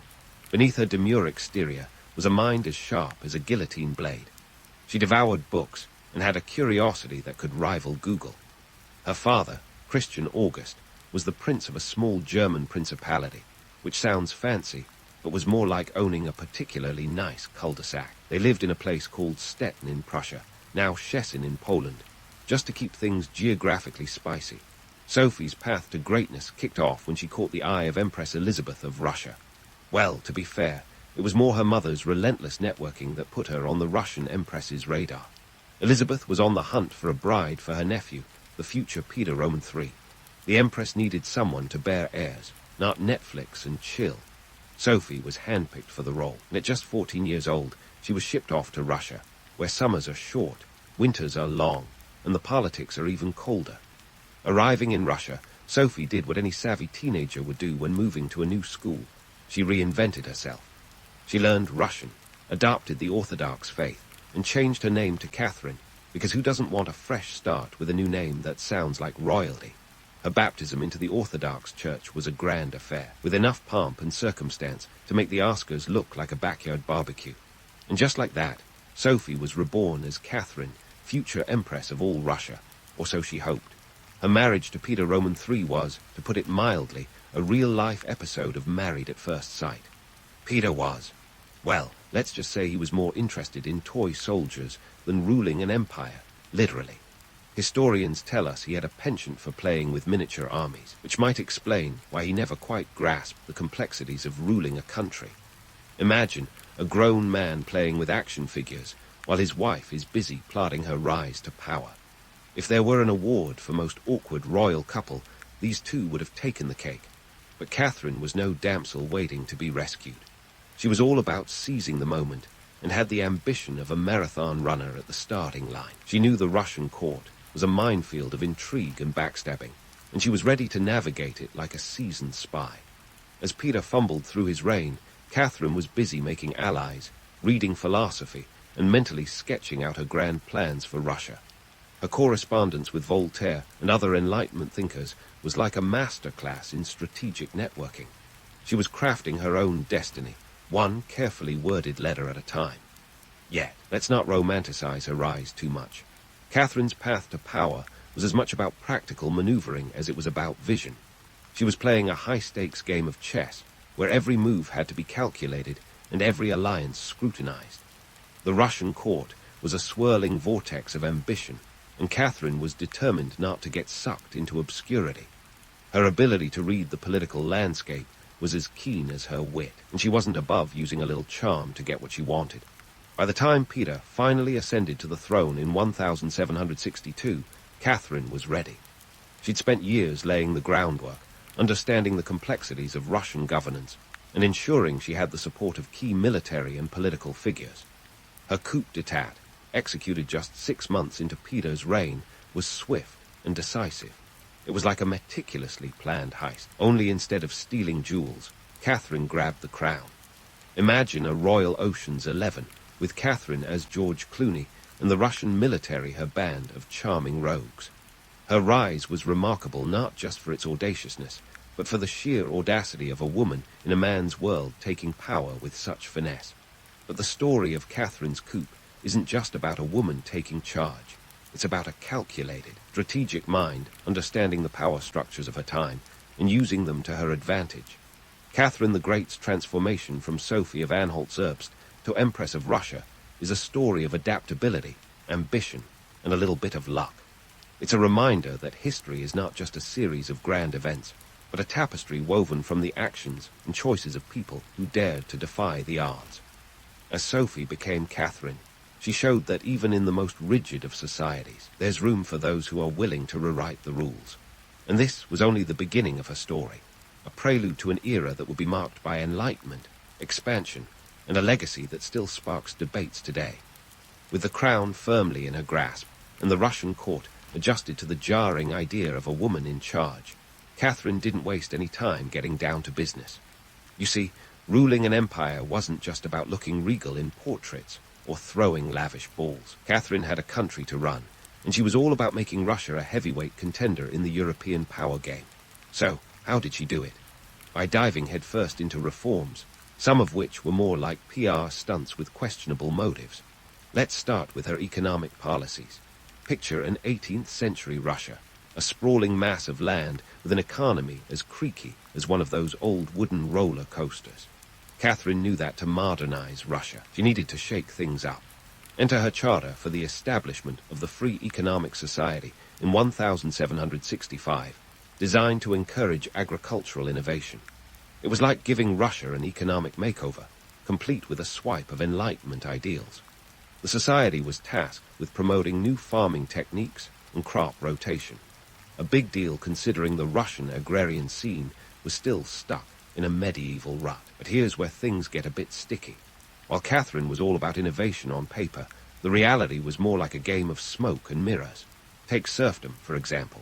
The system kept the Russian economy ticking, but it also kept millions of serfs tethered to the land, living lives of hardship. Catherine's stance on serfdom was less about liberation and more about keeping the nobility happy. She threw some bones to the serfs, like limiting the work week to 3 days, but it was more like sticking a band-aid on a bullet wound. The truth was, Catherine needed the support of the nobility to maintain her power, and freeing the serfs would have been like blowing up that bridge. Meanwhile, Catherine's diplomatic maneuvers were as slick as they come. She knew that to keep Russia in the European club, she had to play nice with her neighbors. Her correspondence with Voltaire was more than just intellectual flirtation. It was part of a broader strategy to position herself as an enlightened ruler. Voltaire, bless his heart, called her the Star of the North, which sounds flattering until you realize it's the kind of compliment that's a bit removed from the reality on the ground. Catherine's diplomacy was more about maintaining a balance of power than spreading Enlightenment ideals. She was as much a chess player on the international stage as she was in the Russian court. Catherine's foreign policy was a mix of charm and cold calculus. Take her dealings with the Ottoman Empire, for example. The Russo-Turkish War, 1768-1774, wasn't just a spat over borders. It was a strategic move to gain access to the Black Sea and expand Russian influence. The Treaty of Kusut-Kainaka in 1774 was a sweet victory for Catherine, giving Russia significant territorial gains and the right to protect Orthodox Christians in the Ottoman Empire. Not exactly the stuff of bedtime stories, but it was a masterstroke of power politics. And while we're at it, let's bust another myth, the notion of Catherine as a pure Enlightenment monarch. Sure, she corresponded with the likes of Diderot and Montesquieu, but her reign was more about pragmatic governance than philosophical musings. When Diderot visited her in 1773, she was polite enough to meet with him, but she didn't let his ideas derail her practical approaches. It was like entertaining an eccentric uncle at a family dinner. You listen, nod, and then get back to running the household your way. Catherine's knack for balancing internal and external pressures was nothing short of impressive. Take the Pugachev Rebellion of 1773-1775, for instance. This was no small uprising. It was a full-blown revolt led by Yemelyan Pugachev, a Cossack who claimed to be Peter Roman III, back from the dead. You have to appreciate the audacity. Pugachev rallied disgruntled peasants and serfs, causing a major headache for Catherine. But here's the kicker. Catherine crushed the rebellion with military force, then used it as a justification to tighten her grip on the throne. It was a classic case of turning a crisis into an opportunity, spin doctoring before it was cool. In the end, Catherine's early reign was a mix of enlightened promises and hard-nosed pragmatism. She was a ruler who understood the power of image, but she never let it get in the way of her realpolitik. Her legacy wasn't just about the reforms she implemented, but about the way she navigated the complex tapestry of Russian politics, keeping the empire together with a blend of charisma and cunning. Catherine the Great was a woman of her time, and perhaps more importantly, a ruler who knew how to play the long game. All right, so Catherine's reign was more like a high-stakes game of chess than a leisurely waltz through the Winter Palace. But let's pivot from her political prowess to the tantalizing tableau of her personal life, which was as colorful and chaotic as an episode of The Crown. Spoiler alert, Catherine's love life was legendary, and not just in the hearts and flowers sense. We're talking the kind of drama that could fuel 1,000 tabloid headlines. First up, let's address the elephant in the room, or in Catherine's case, the parade of lovers that would make even Casanova raise an eyebrow. Now, Catherine wasn't just collecting paramours for the sake of it. Each relationship was a blend of genuine affection and strategic alliance. Take Grigory Orlov, for instance. This dashing officer was more than just a pretty face. He was a key player in Catherine's coup against her husband, Peter Roman III. Orlov provided the muscle and manpower, and in return, Catherine showered him with titles and estates. It was a mutually beneficial arrangement, like a quid pro quo wrapped in silk and lace. But before we dive deeper into the romantic entanglements, let's not forget the political consequences. You see, Catherine's lovers often doubled as political advisors or military leaders, blurring the lines between passion and power. Grigory Potemkin, perhaps her most famous lover, was a master strategist and one of Russia's greatest military minds. Their relationship was fiery and tempestuous, but it was also a partnership that expanded the Russian Empire. Together, they orchestrated the annexation of Crimea in 1783, a move that was both a diplomatic coup and a geopolitical power play. Potemkin's influence on Catherine was profound, and his vision helped shape the empire's southern frontiers. Catherine's relationships, however, weren't without their complications. Her son Paul, the heir apparent, had a fraught relationship with his mother that could fill volumes of family therapy case studies. Paul was born in 1754, a time when Catherine's marriage to Peter Roman III was on the rocks. Think of it as the royal equivalent of a couple staying together for the kids. The problem was, Catherine's maternal instincts were as lukewarm as a cup of day-old tea.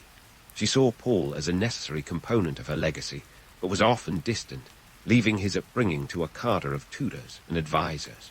The tension between Catherine and Paul was palpable, and it didn't help that Paul grew up in the shadow of his mother's larger-than-life persona.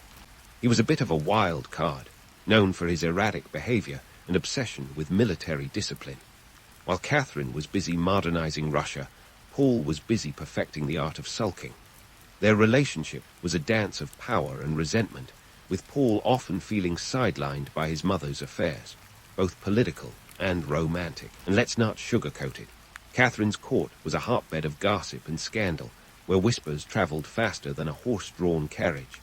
The Russian aristocracy might have been covered in jewels and finery, but their tongues were sharper than any diamond.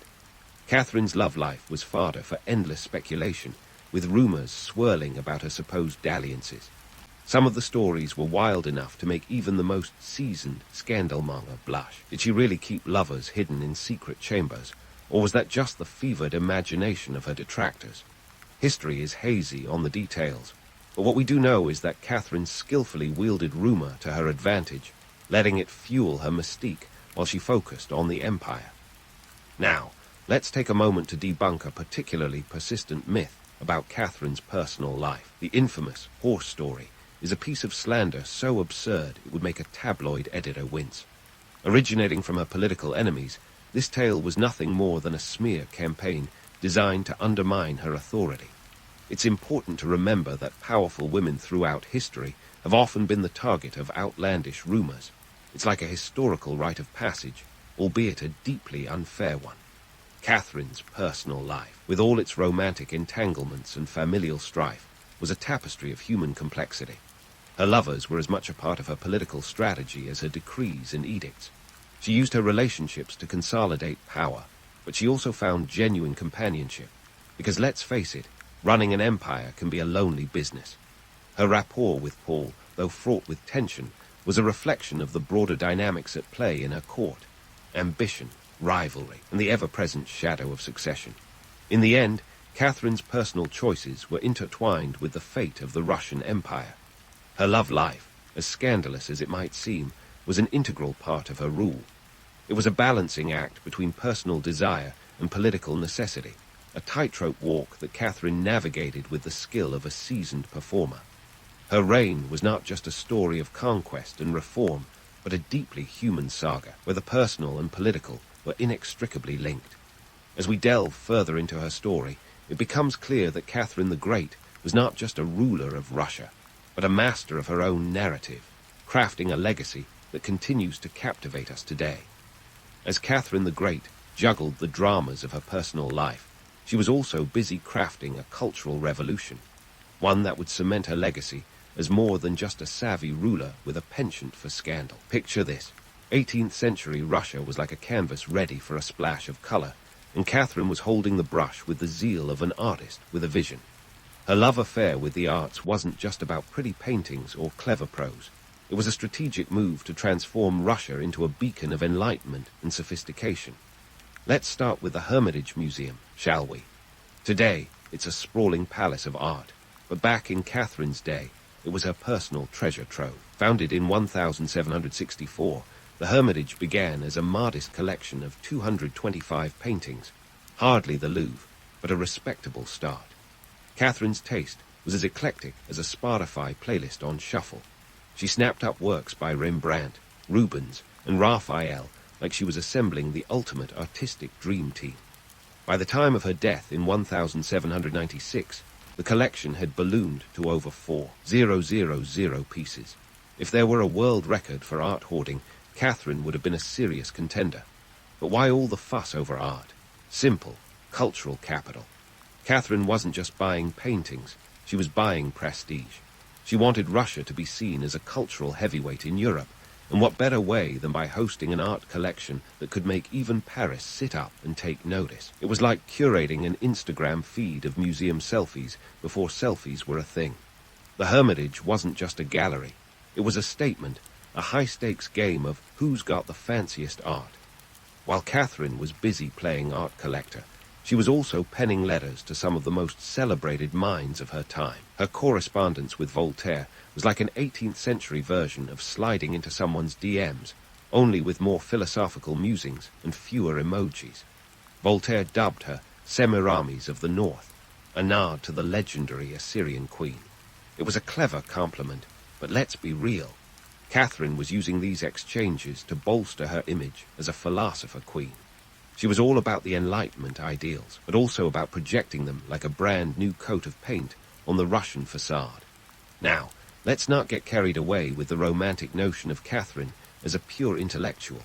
Sure, she wrote plays and essays, but she was also adept at using her cultural patronage to reinforce her political power. Her support of the arts wasn't just about fostering creativity, it was about controlling the narrative. By promoting Russian culture was reinforcing her own authority, a deft move in a time when regal image and political clout were as intertwined as DNA strands. Catherine's educational reforms were a similar blend of idealism and pragmatism. She founded the Smolny Institute in 1764, Russia's first state-funded school for girls. With a curriculum that included subjects like history, geography, and languages, the Institute was a bold step forward, but let's not sugarcoat it. This was as much about shaping loyal subjects as it was about empowering women. Catherine needed educated elites to help run her empire, and what better way than starting them young? Her attempts to modernize education didn't always go smoothly. The Charter to the Nobility in 1785, for instance, was a double-edged sword. It granted privileges to the nobility, including control over local schools, but it also reinforced the social hierarchy. The reality was that Catherine's educational ambitions were sometimes at odds with her political needs. She wanted progress, but not at the cost of destabilizing the very structures that kept her in power.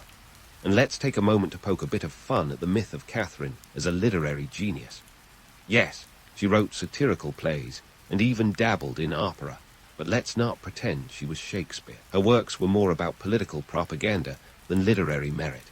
They were tools to shape public opinion, not masterpieces to be immortalized in anthologies. Catherine knew how to wield a pen, but she was wielding it like a scepter, not a quill. The impact of Catherine's cultural policies on Russia was profound.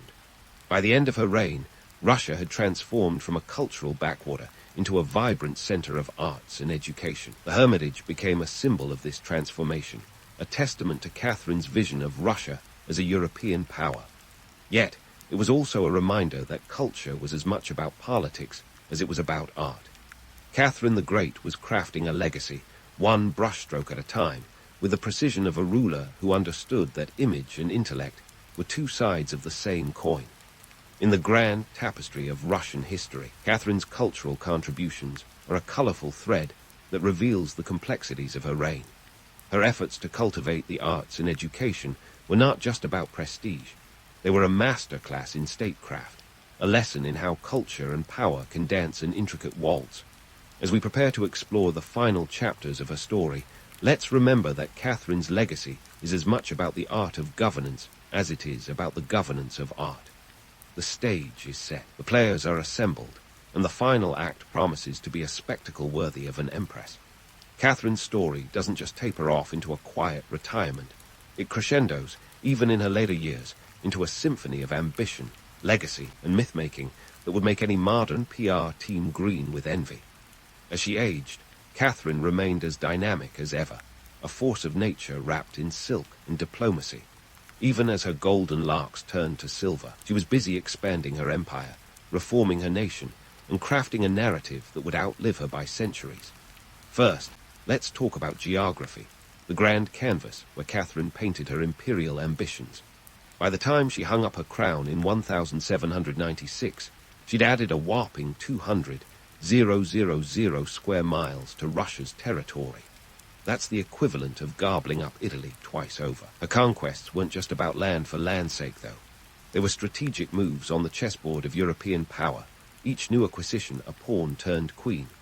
The annexation of Crimea, for instance, gave Russia a warm water port on the Black Sea, a geopolitical jackpot that changed the balance of power in Eastern Europe. Catherine's territorial expansions were not just a matter of redrawing maps. They were a testament to her understanding of power dynamics. Take the partitions of Poland, 3 diplomatic sleights of hand in 1772, 1793, and 1795, where Poland was carved up by Russia, Prussia, and Austria like a pie, a particularly ruthless dinner party. Catherine snagged about 120,000 square miles of Polish territory, incorporating millions of new subjects into her empire. But this wasn't just a land grab. It was a strategic consolidation of power, ensuring Russia's influence over Central Europe and keeping potential rivals in check. While Catherine was busy playing the geopolitical game, she was also trying to keep the home front stable. Her domestic policies were a mixed bag of innovation and conservatism, like a blend of avant-garde fashion with vintage flair. Her legal reforms, encapsulated in the Nakaz, a set of guidelines for a proposed new legal code, were a nod to Enlightenment ideals. The Nakaz was meant to simplify Russia's archaic, Byzantine legal system, making it more fair and rational. But the reality was that the Nakaz was more of a philosophical exercise than a practical overhaul. The Russian nobility, wary of losing their privileges, ensured that the proposed reforms remained stuck in the legislative pipeline, collecting dust like an old library book. Now, let's address the elephant in the historical room, the myth of Catherine's death. Legend has it that she died in some scandalous fashion involving a horse. This tale is as fictional as a fairy tale and just as absurd. The truth is far more mundane and human. Catherine suffered a stroke on November 5, 1796, and passed away the next day. She died not in the grip of wild passion, but surrounded by the trappings of her imperial life. It's a reminder that even the most powerful figures are not immune to the frailties of the human body. The myths surrounding Catherine's death are emblematic of the duality of her legacy. The romanticized image of an enlightened despot versus the stark realities of her rule. She was a ruler who embraced Enlightenment philosophy, yet her reign was also marked by autocratic control. Catherine corresponded with the intellectual titans of her age, yet she wielded power with a pragmatism that often contradicted the lofty ideals she espoused. Her legacy is a study in contrasts, a dance between light and shadow. But what does Catherine's story tell us about power and legacy? For one, it's a masterclass in the art of narrative control. Catherine was not just an empress. She was the architect of her own legend. She understood that history is as much about perception as it is about facts. Catherine's reign shows us that legacy is not just what you accomplish, but how you are remembered. It's a lesson in the enduring allure of historical figures, those larger-than-life personas who transcend the boundaries of their time to become icons. Catherine the Great's life is a reminder that history is not a static tableau, but a dynamic, ever-evolving story. Her reign transformed Russia into a major European power, yet it also left a legacy of contradictions and complexities. She was a ruler who navigated the turbulent waters of power with a deftness that remains unmatched. Her story is one of ambition, intellect, and the relentless pursuit of greatness, a narrative that continues to captivate and inspire.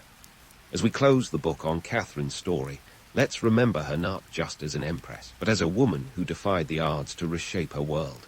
Her legacy is a testament to the power of vision and the enduring impact of a single life on the course of history. In the grand tapestry of time, Catherine the Great remains a vibrant thread, weaving together the past and the present, inviting us to ponder the complexities of power, legacy, and the human spirit. Sunlight barely peeks over the horizon, and already the clang of metal and the grunts of exertion echo through the air. You're not just waking up, you're being thrust into the gritty life of a Roman gladiator. The day doesn't start with a leisurely breakfast or a scroll through your ancient equivalent of social media. Nope, it's straight to the grindstone, because in this world, survival isn't just about dodging a sword, it's about mastering the art of spectacle. So, Rooster's Crow isn't your alarm clock. It's the start gun for a day, packed tighter than a centurion's sandal. First up, morning rituals, which for you mean rigorous physical prep that makes today's boot camps look like a walk in the forum. Forget stretching on a yoga mat. This is all about swinging wooden swords that mimic the weight of the real deal. You're pumping iron before iron was even a thing. And let's not kid ourselves about the glamour of being a gladiator. Sure, Hollywood loves to paint you as a noble warrior with rippling abs and a noble cause. But the truth, you're more like an ancient action figure, part of a brutal economic machine.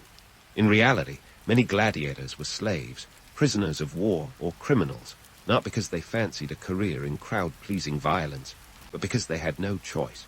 Talk about a job with little job security, unless you count staying alive as a perk. Your training ground is called a ludus, which sounds almost fun, until you realize it's more like a combat boot camp. These schools are the business hubs of the gladiator world, run by a Lannister. This guy is less of a coach and more of a shrewd businessman. He invests in you like a Stark, hoping you'll bring a good return in the arena. The cost to train and maintain a gladiator isn't pocket change. It runs about 2,000 to 3,000 sesterces, which in today's terms is a hefty investment. Think buying a car, not a cup of coffee. And what about these training schools? Forget the notion of luxurious quarters or gourmet meals. Living conditions range from Spartan to downright grim. You're bunked in dormitory-style rooms, and your diet isn't the ancient equivalent of a protein shake. Instead, you're munching on barley, beans, and the occasional chunk of meat, filling, but hardly a feast.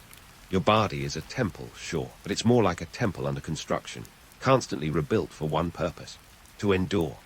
As you lace up your sandals and head into the training yard, you might catch a glimpse of your fellow gladiators. They come in all shapes and sizes, each type a cog in the brutal spectacle machine. There's the Murmillo with his fish-shaped helmet, the Threeks wielding a curved sword, and the Rashirius, who fights with a net and trident. Your opponents are as varied as a Roman feast, and each has their own fighting style and flair. But let's get real. You're not just here to fight, you're here to entertain. The arena is less about martial skill and more about putting on a good show.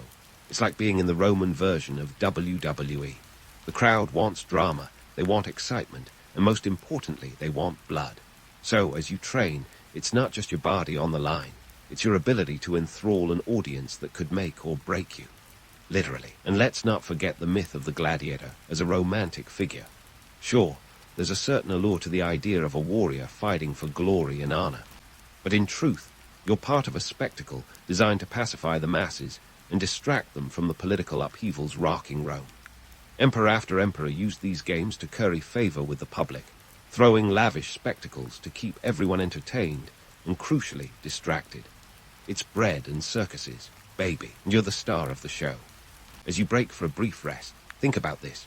While you might be the one wielding the sword, the real power lies with those who control the purse strings. The empire's economy thrives on these games, and political careers are made and broken on the blood-stained sands of the arena. To the public, you're a hero or a villain, but to the empire, you're an asset, a tool in the grand scheme of control. So, as the sun climbs higher and the sweat pours down your back, remember you're not just training to survive, you're training to captivate. Each swing of your sword, each dodge and parry isn't just about survival. It's about creating a spectacle that will echo through the Colosseum and beyond. Because in ancient Rome, being a gladiator isn't just a matter of life and death. It's a matter of show business. Just when you think your day couldn't get any more intense, let's pivot from the gritty dirt of the arena to the grand spectacle that is the Roman Colosseum itself. Picture this. While you're out there swinging your weapon like your life depends on it, because surprise, it does. The folks who run this empire are busy putting on a show that rivals anything Hollywood could dream up. Let's break it down. The Colosseum, or the Flavian Amphitheater if you're feeling fancy, is an architectural marvel of its time. This isn't just a big stone circle. It's a veritable behemoth, with a seating capacity of around 50,000 spectators. Yes, you heard right. That's like cramming an entire modern-day sports stadium full of toga-clad spectators eager for a dose of adrenaline. And this isn't just about watching. It's about being seen. The Colosseum is the epicenter of Roman social life, where status is flaunted and alliances are forged.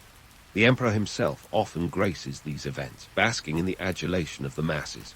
It's ancient Rome's answer to a red carpet event, complete with all the fanfare and none of the paparazzi. The logistics behind these games are nothing short of mind-boggling. The Romans didn't do things by halves. When the games were on, entire days were blocked out for entertainment. Forget your 9 to 5. This is an all-day affair.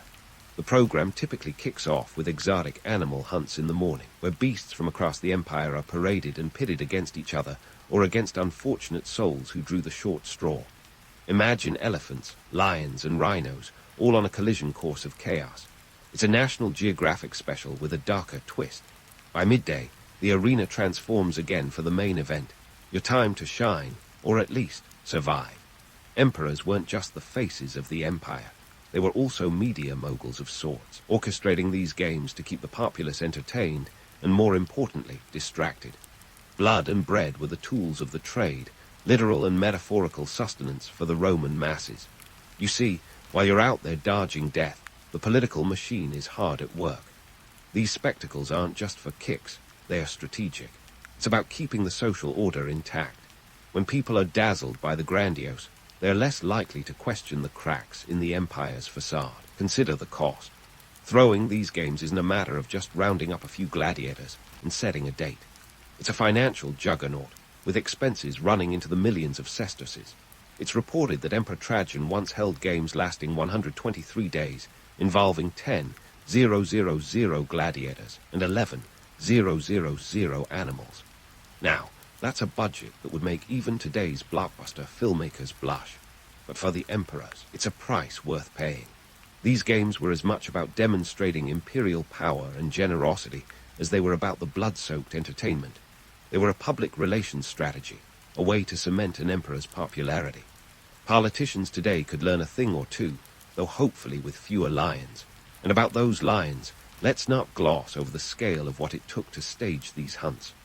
The Colosseum had an intricate underground network, the hypogeum, with elevators and trapdoors that could release animals into the arena. This wasn't just a fight, it was orchestrated chaos. Think of it as the ultimate reality show, where the stakes are as high as they get. And while the crowd roars with excitement, you're painfully aware that your life is a mere cog in the political and social machine. But let's not lose sight of the allure here. There's a reason these games captured the imagination of everyone from commoners to emperors. It's the thrill of the spectacle, the drama of life and death struggles played out on the sands. It's the Roman equivalent of binge-watching a gripping TV series, complete with plot twists, unexpected deaths, and the occasional underdog story that keeps everyone talking long after the game's end. The reality is brutal, yes, but the legend, oh, it's intoxicating. As the sun reaches its zenith, casting long shadows across the arena floor. Remember this, you're not just a participant in these games, you're a performer in the grandest theater of all. And while the emperors may pull the strings, it's your story, your fight, that captivates the audience. It's a harsh world, but for those fleeting moments, you're the center of it. Even if the odds are stacked against you, even if the outcome is uncertain, there's a kind of power in that. Welcome to the duality of the gladiator's life, where survival meets spectacle, and every act is part of an empire-wide drama that's about so much more than just blood on the sand. Now, just as the sun's straight up in the sky, and the morning's adrenaline rush starts to ebb, let's talk about the nitty-gritty of what keeps you alive out there in the arena. If you thought your morning was tough, lunchtime is when things get really serious.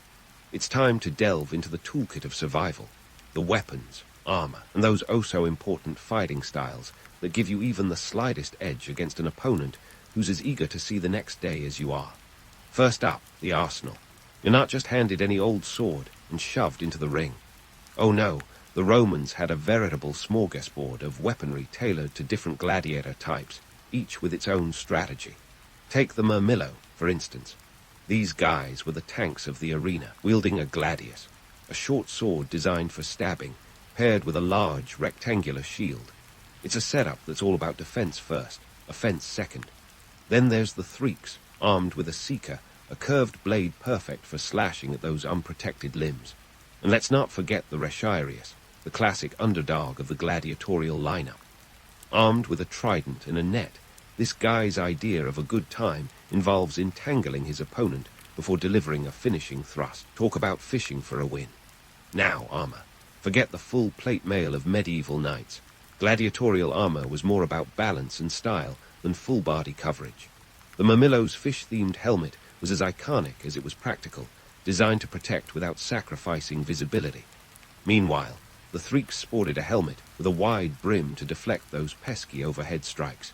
It's all about maximizing protection while keeping things light and agile. And let's not overlook the fashion statement that was the Resharius with his minimalistic approach. Just a shoulder guard and an arm protector. If style points counted, he'd be winning every match.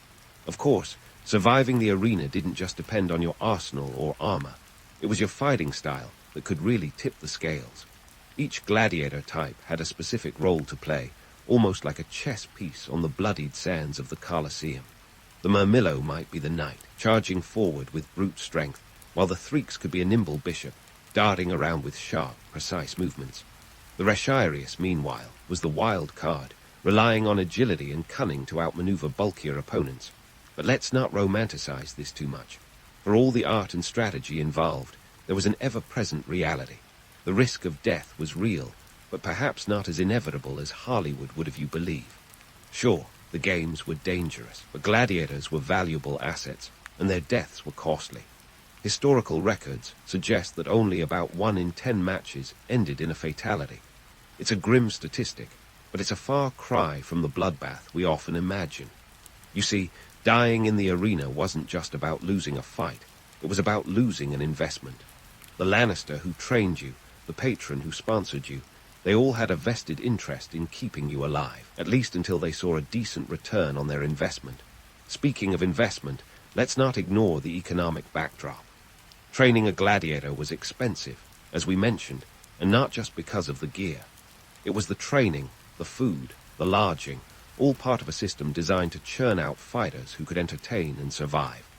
The cost of maintaining a gladiator could run up to 2,000 sesterces a year, a sum that kept the financial gears of the empire turning. It's no wonder emperors like Trajan were willing to splash out on games that lasted months. The spectacle wasn't just about keeping the crowds happy. It was a well-oiled economic machine, providing jobs and profits for everyone from armorers to animal traders. Now, let's tackle some myths head-on.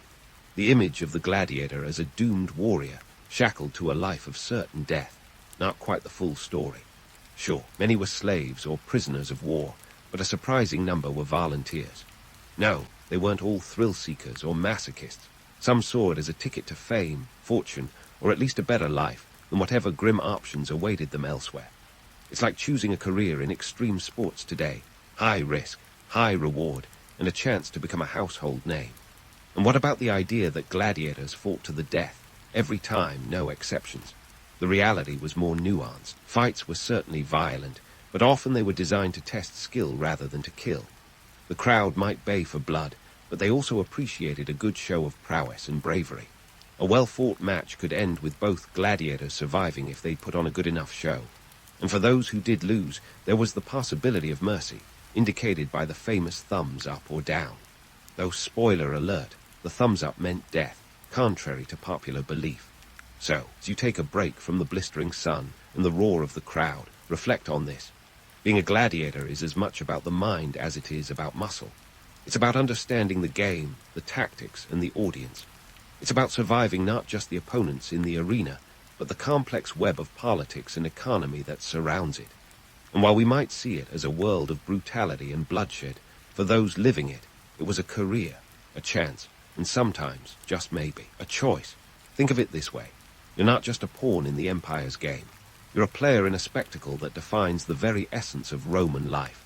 Each day, each fight, brings you closer to a legacy, whether it's as a hero, a legend, or a cautionary tale.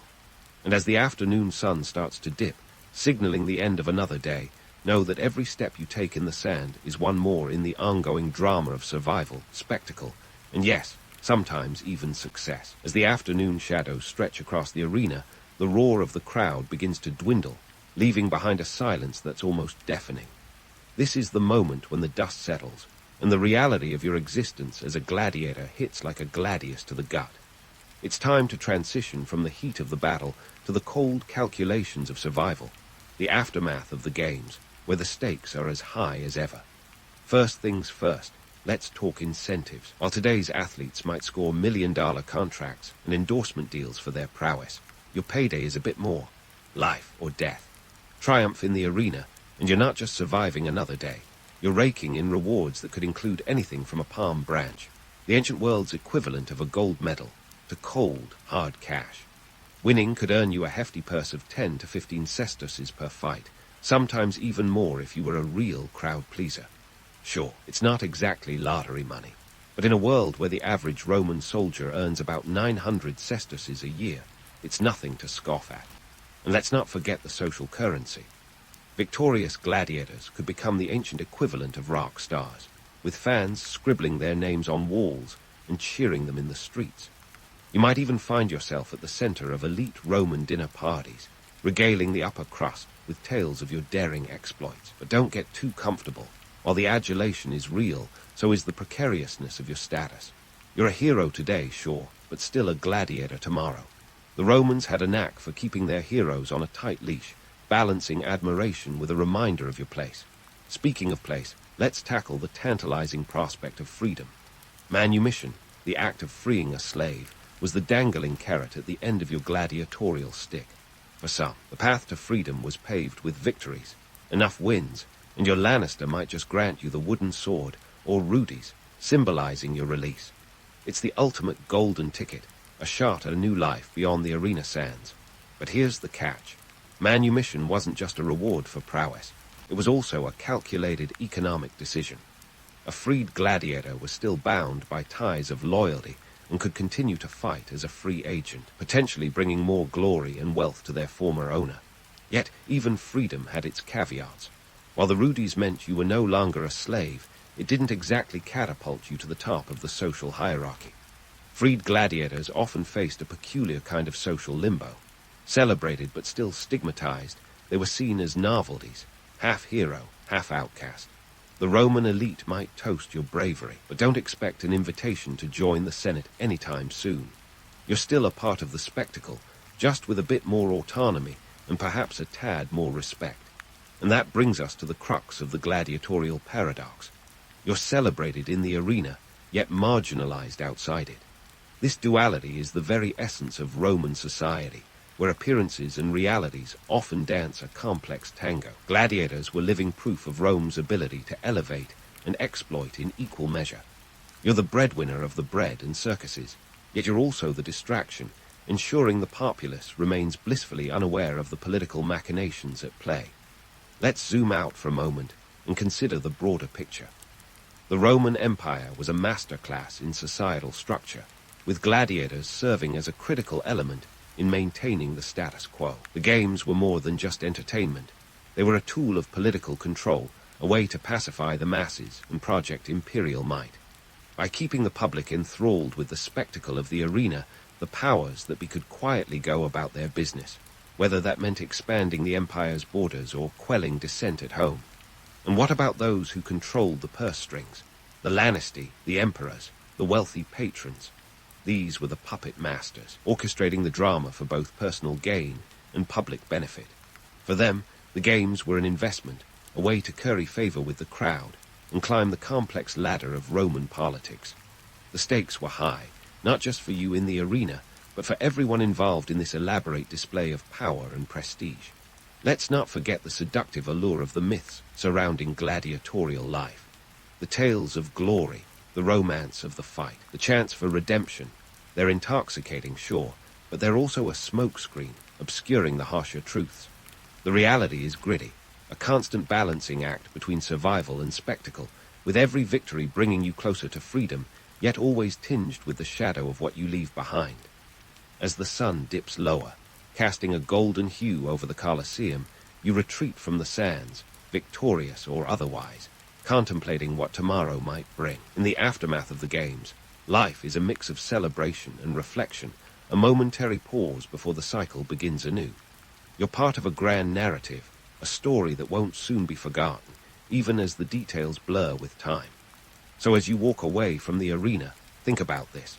The life of a gladiator is as much about navigating the intricacies of Roman society as it is about fighting. It's about understanding the power dynamics, the economic incentives, and the social structures that define your world. You're more than just a fighter. You're a player in a vast, intricate game where every move counts and every victory could be your last. And as the day ends, leaving the arena silent and the city bustling with the tales of your exploits, remember that this story is far from over. The world of the gladiator is one of constant evolution, a testament to the resilience and complexity of human nature. The question isn't just how you survive, but how you thrive in a society that both venerates and marginalizes you in equal measure. Stay tuned, because the next chapter of this saga is just around the corner. So, as the dust settles and you leave the Colosseum behind, let's face it, the image of the gladiator is a bit like an ancient Instagram filter. What you see is glamorous, but the reality is often far less flattering.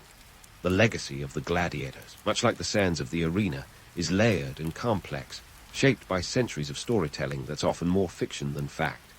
First off, let's tackle the myth of the gladiator as a noble warrior, a rugged hero fighting for honor and freedom. It's an alluring narrative, no doubt, one that's fueled countless movies, books, and even video games. But if we peel back the Hollywood veneer, what do we find? A world of economic necessity, political manipulation, and brutal survival. Sure, there were voluntary gladiators, but a hefty chunk were slaves, prisoners, or individuals with few options. The heroics, often just a byproduct of needing to stay alive for another day's paycheck, or more accurately, another day's stay of execution. Yet, despite the gritty truths, the allure endures. Why? Because we humans are suckers for a good underdog story. The idea of someone rising from the depths of despair to triumph against all odds is intoxicating. It's the same reason we cheer for the little guy in sports or root for the rebel in a blockbuster. Gladiators symbolize resilience, the triumph of spirit over circumstance. It's a potent cocktail of fantasy and reality that keeps us coming back for more, even if the historical accuracy is a bit askew. Let's not forget the immediate impact these warriors had on their own society. In ancient Rome, the gladiatorial games weren't just about blood and sand. They were a microcosm of the empire itself. The games reflected Rome's might, its wealth, and its desire to keep power firmly in the hands of the few. The Colosseum was the stage where emperors could demonstrate their generosity and strength, where the populace could be entertained and distracted from the more pressing issues of the day. Bread and circuses, remember, it was governance by spectacle, a way to keep the masses both appeased and awestruck. Fast forward to today, and the legacy of the gladiators is still kicking, albeit in unexpected ways. Modern sports, especially combat sports like boxing and MMA, owe a debt to these ancient fighters. The parallels are hard to ignore. Athletes training tirelessly, stepping into a ring, facing an opponent, and entertaining crowds who are as hungry for the drama as they are for the skill on display. The stakes might not be life and death, but the echoes of those ancient arenas are unmistakable. Moreover, the gladiator phenomenon has permeated pop culture in a big way. From Ridley Scott's Gladiator to the enduring popularity of Spartacus as a symbol of rebellion, these figures have become shorthand for courage and defiance. But let's not kid ourselves that these depictions are historically accurate. They're more like a greatest hits album, taking the best bits and leaving out the gritty B-sides. Yet they serve a purpose, keeping the legend alive and allowing us to explore themes of power, freedom, and survival through a historical lens. Now, let's consider the economic heft these gladiators carried. The cost of staging games was astronomical, some estimates suggesting that a single day of games could run into the hundreds of thousands of sesterces.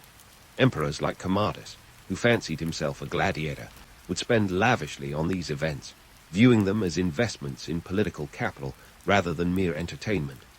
The games created jobs, from trainers to armorers, and were a key part of the Roman economy, a complex ecosystem that balanced on the edge of a sword. And what about the societal implications? Gladiators were both revered and reviled. They were the rock stars of their time, living in a world where fame and infamy went hand in hand.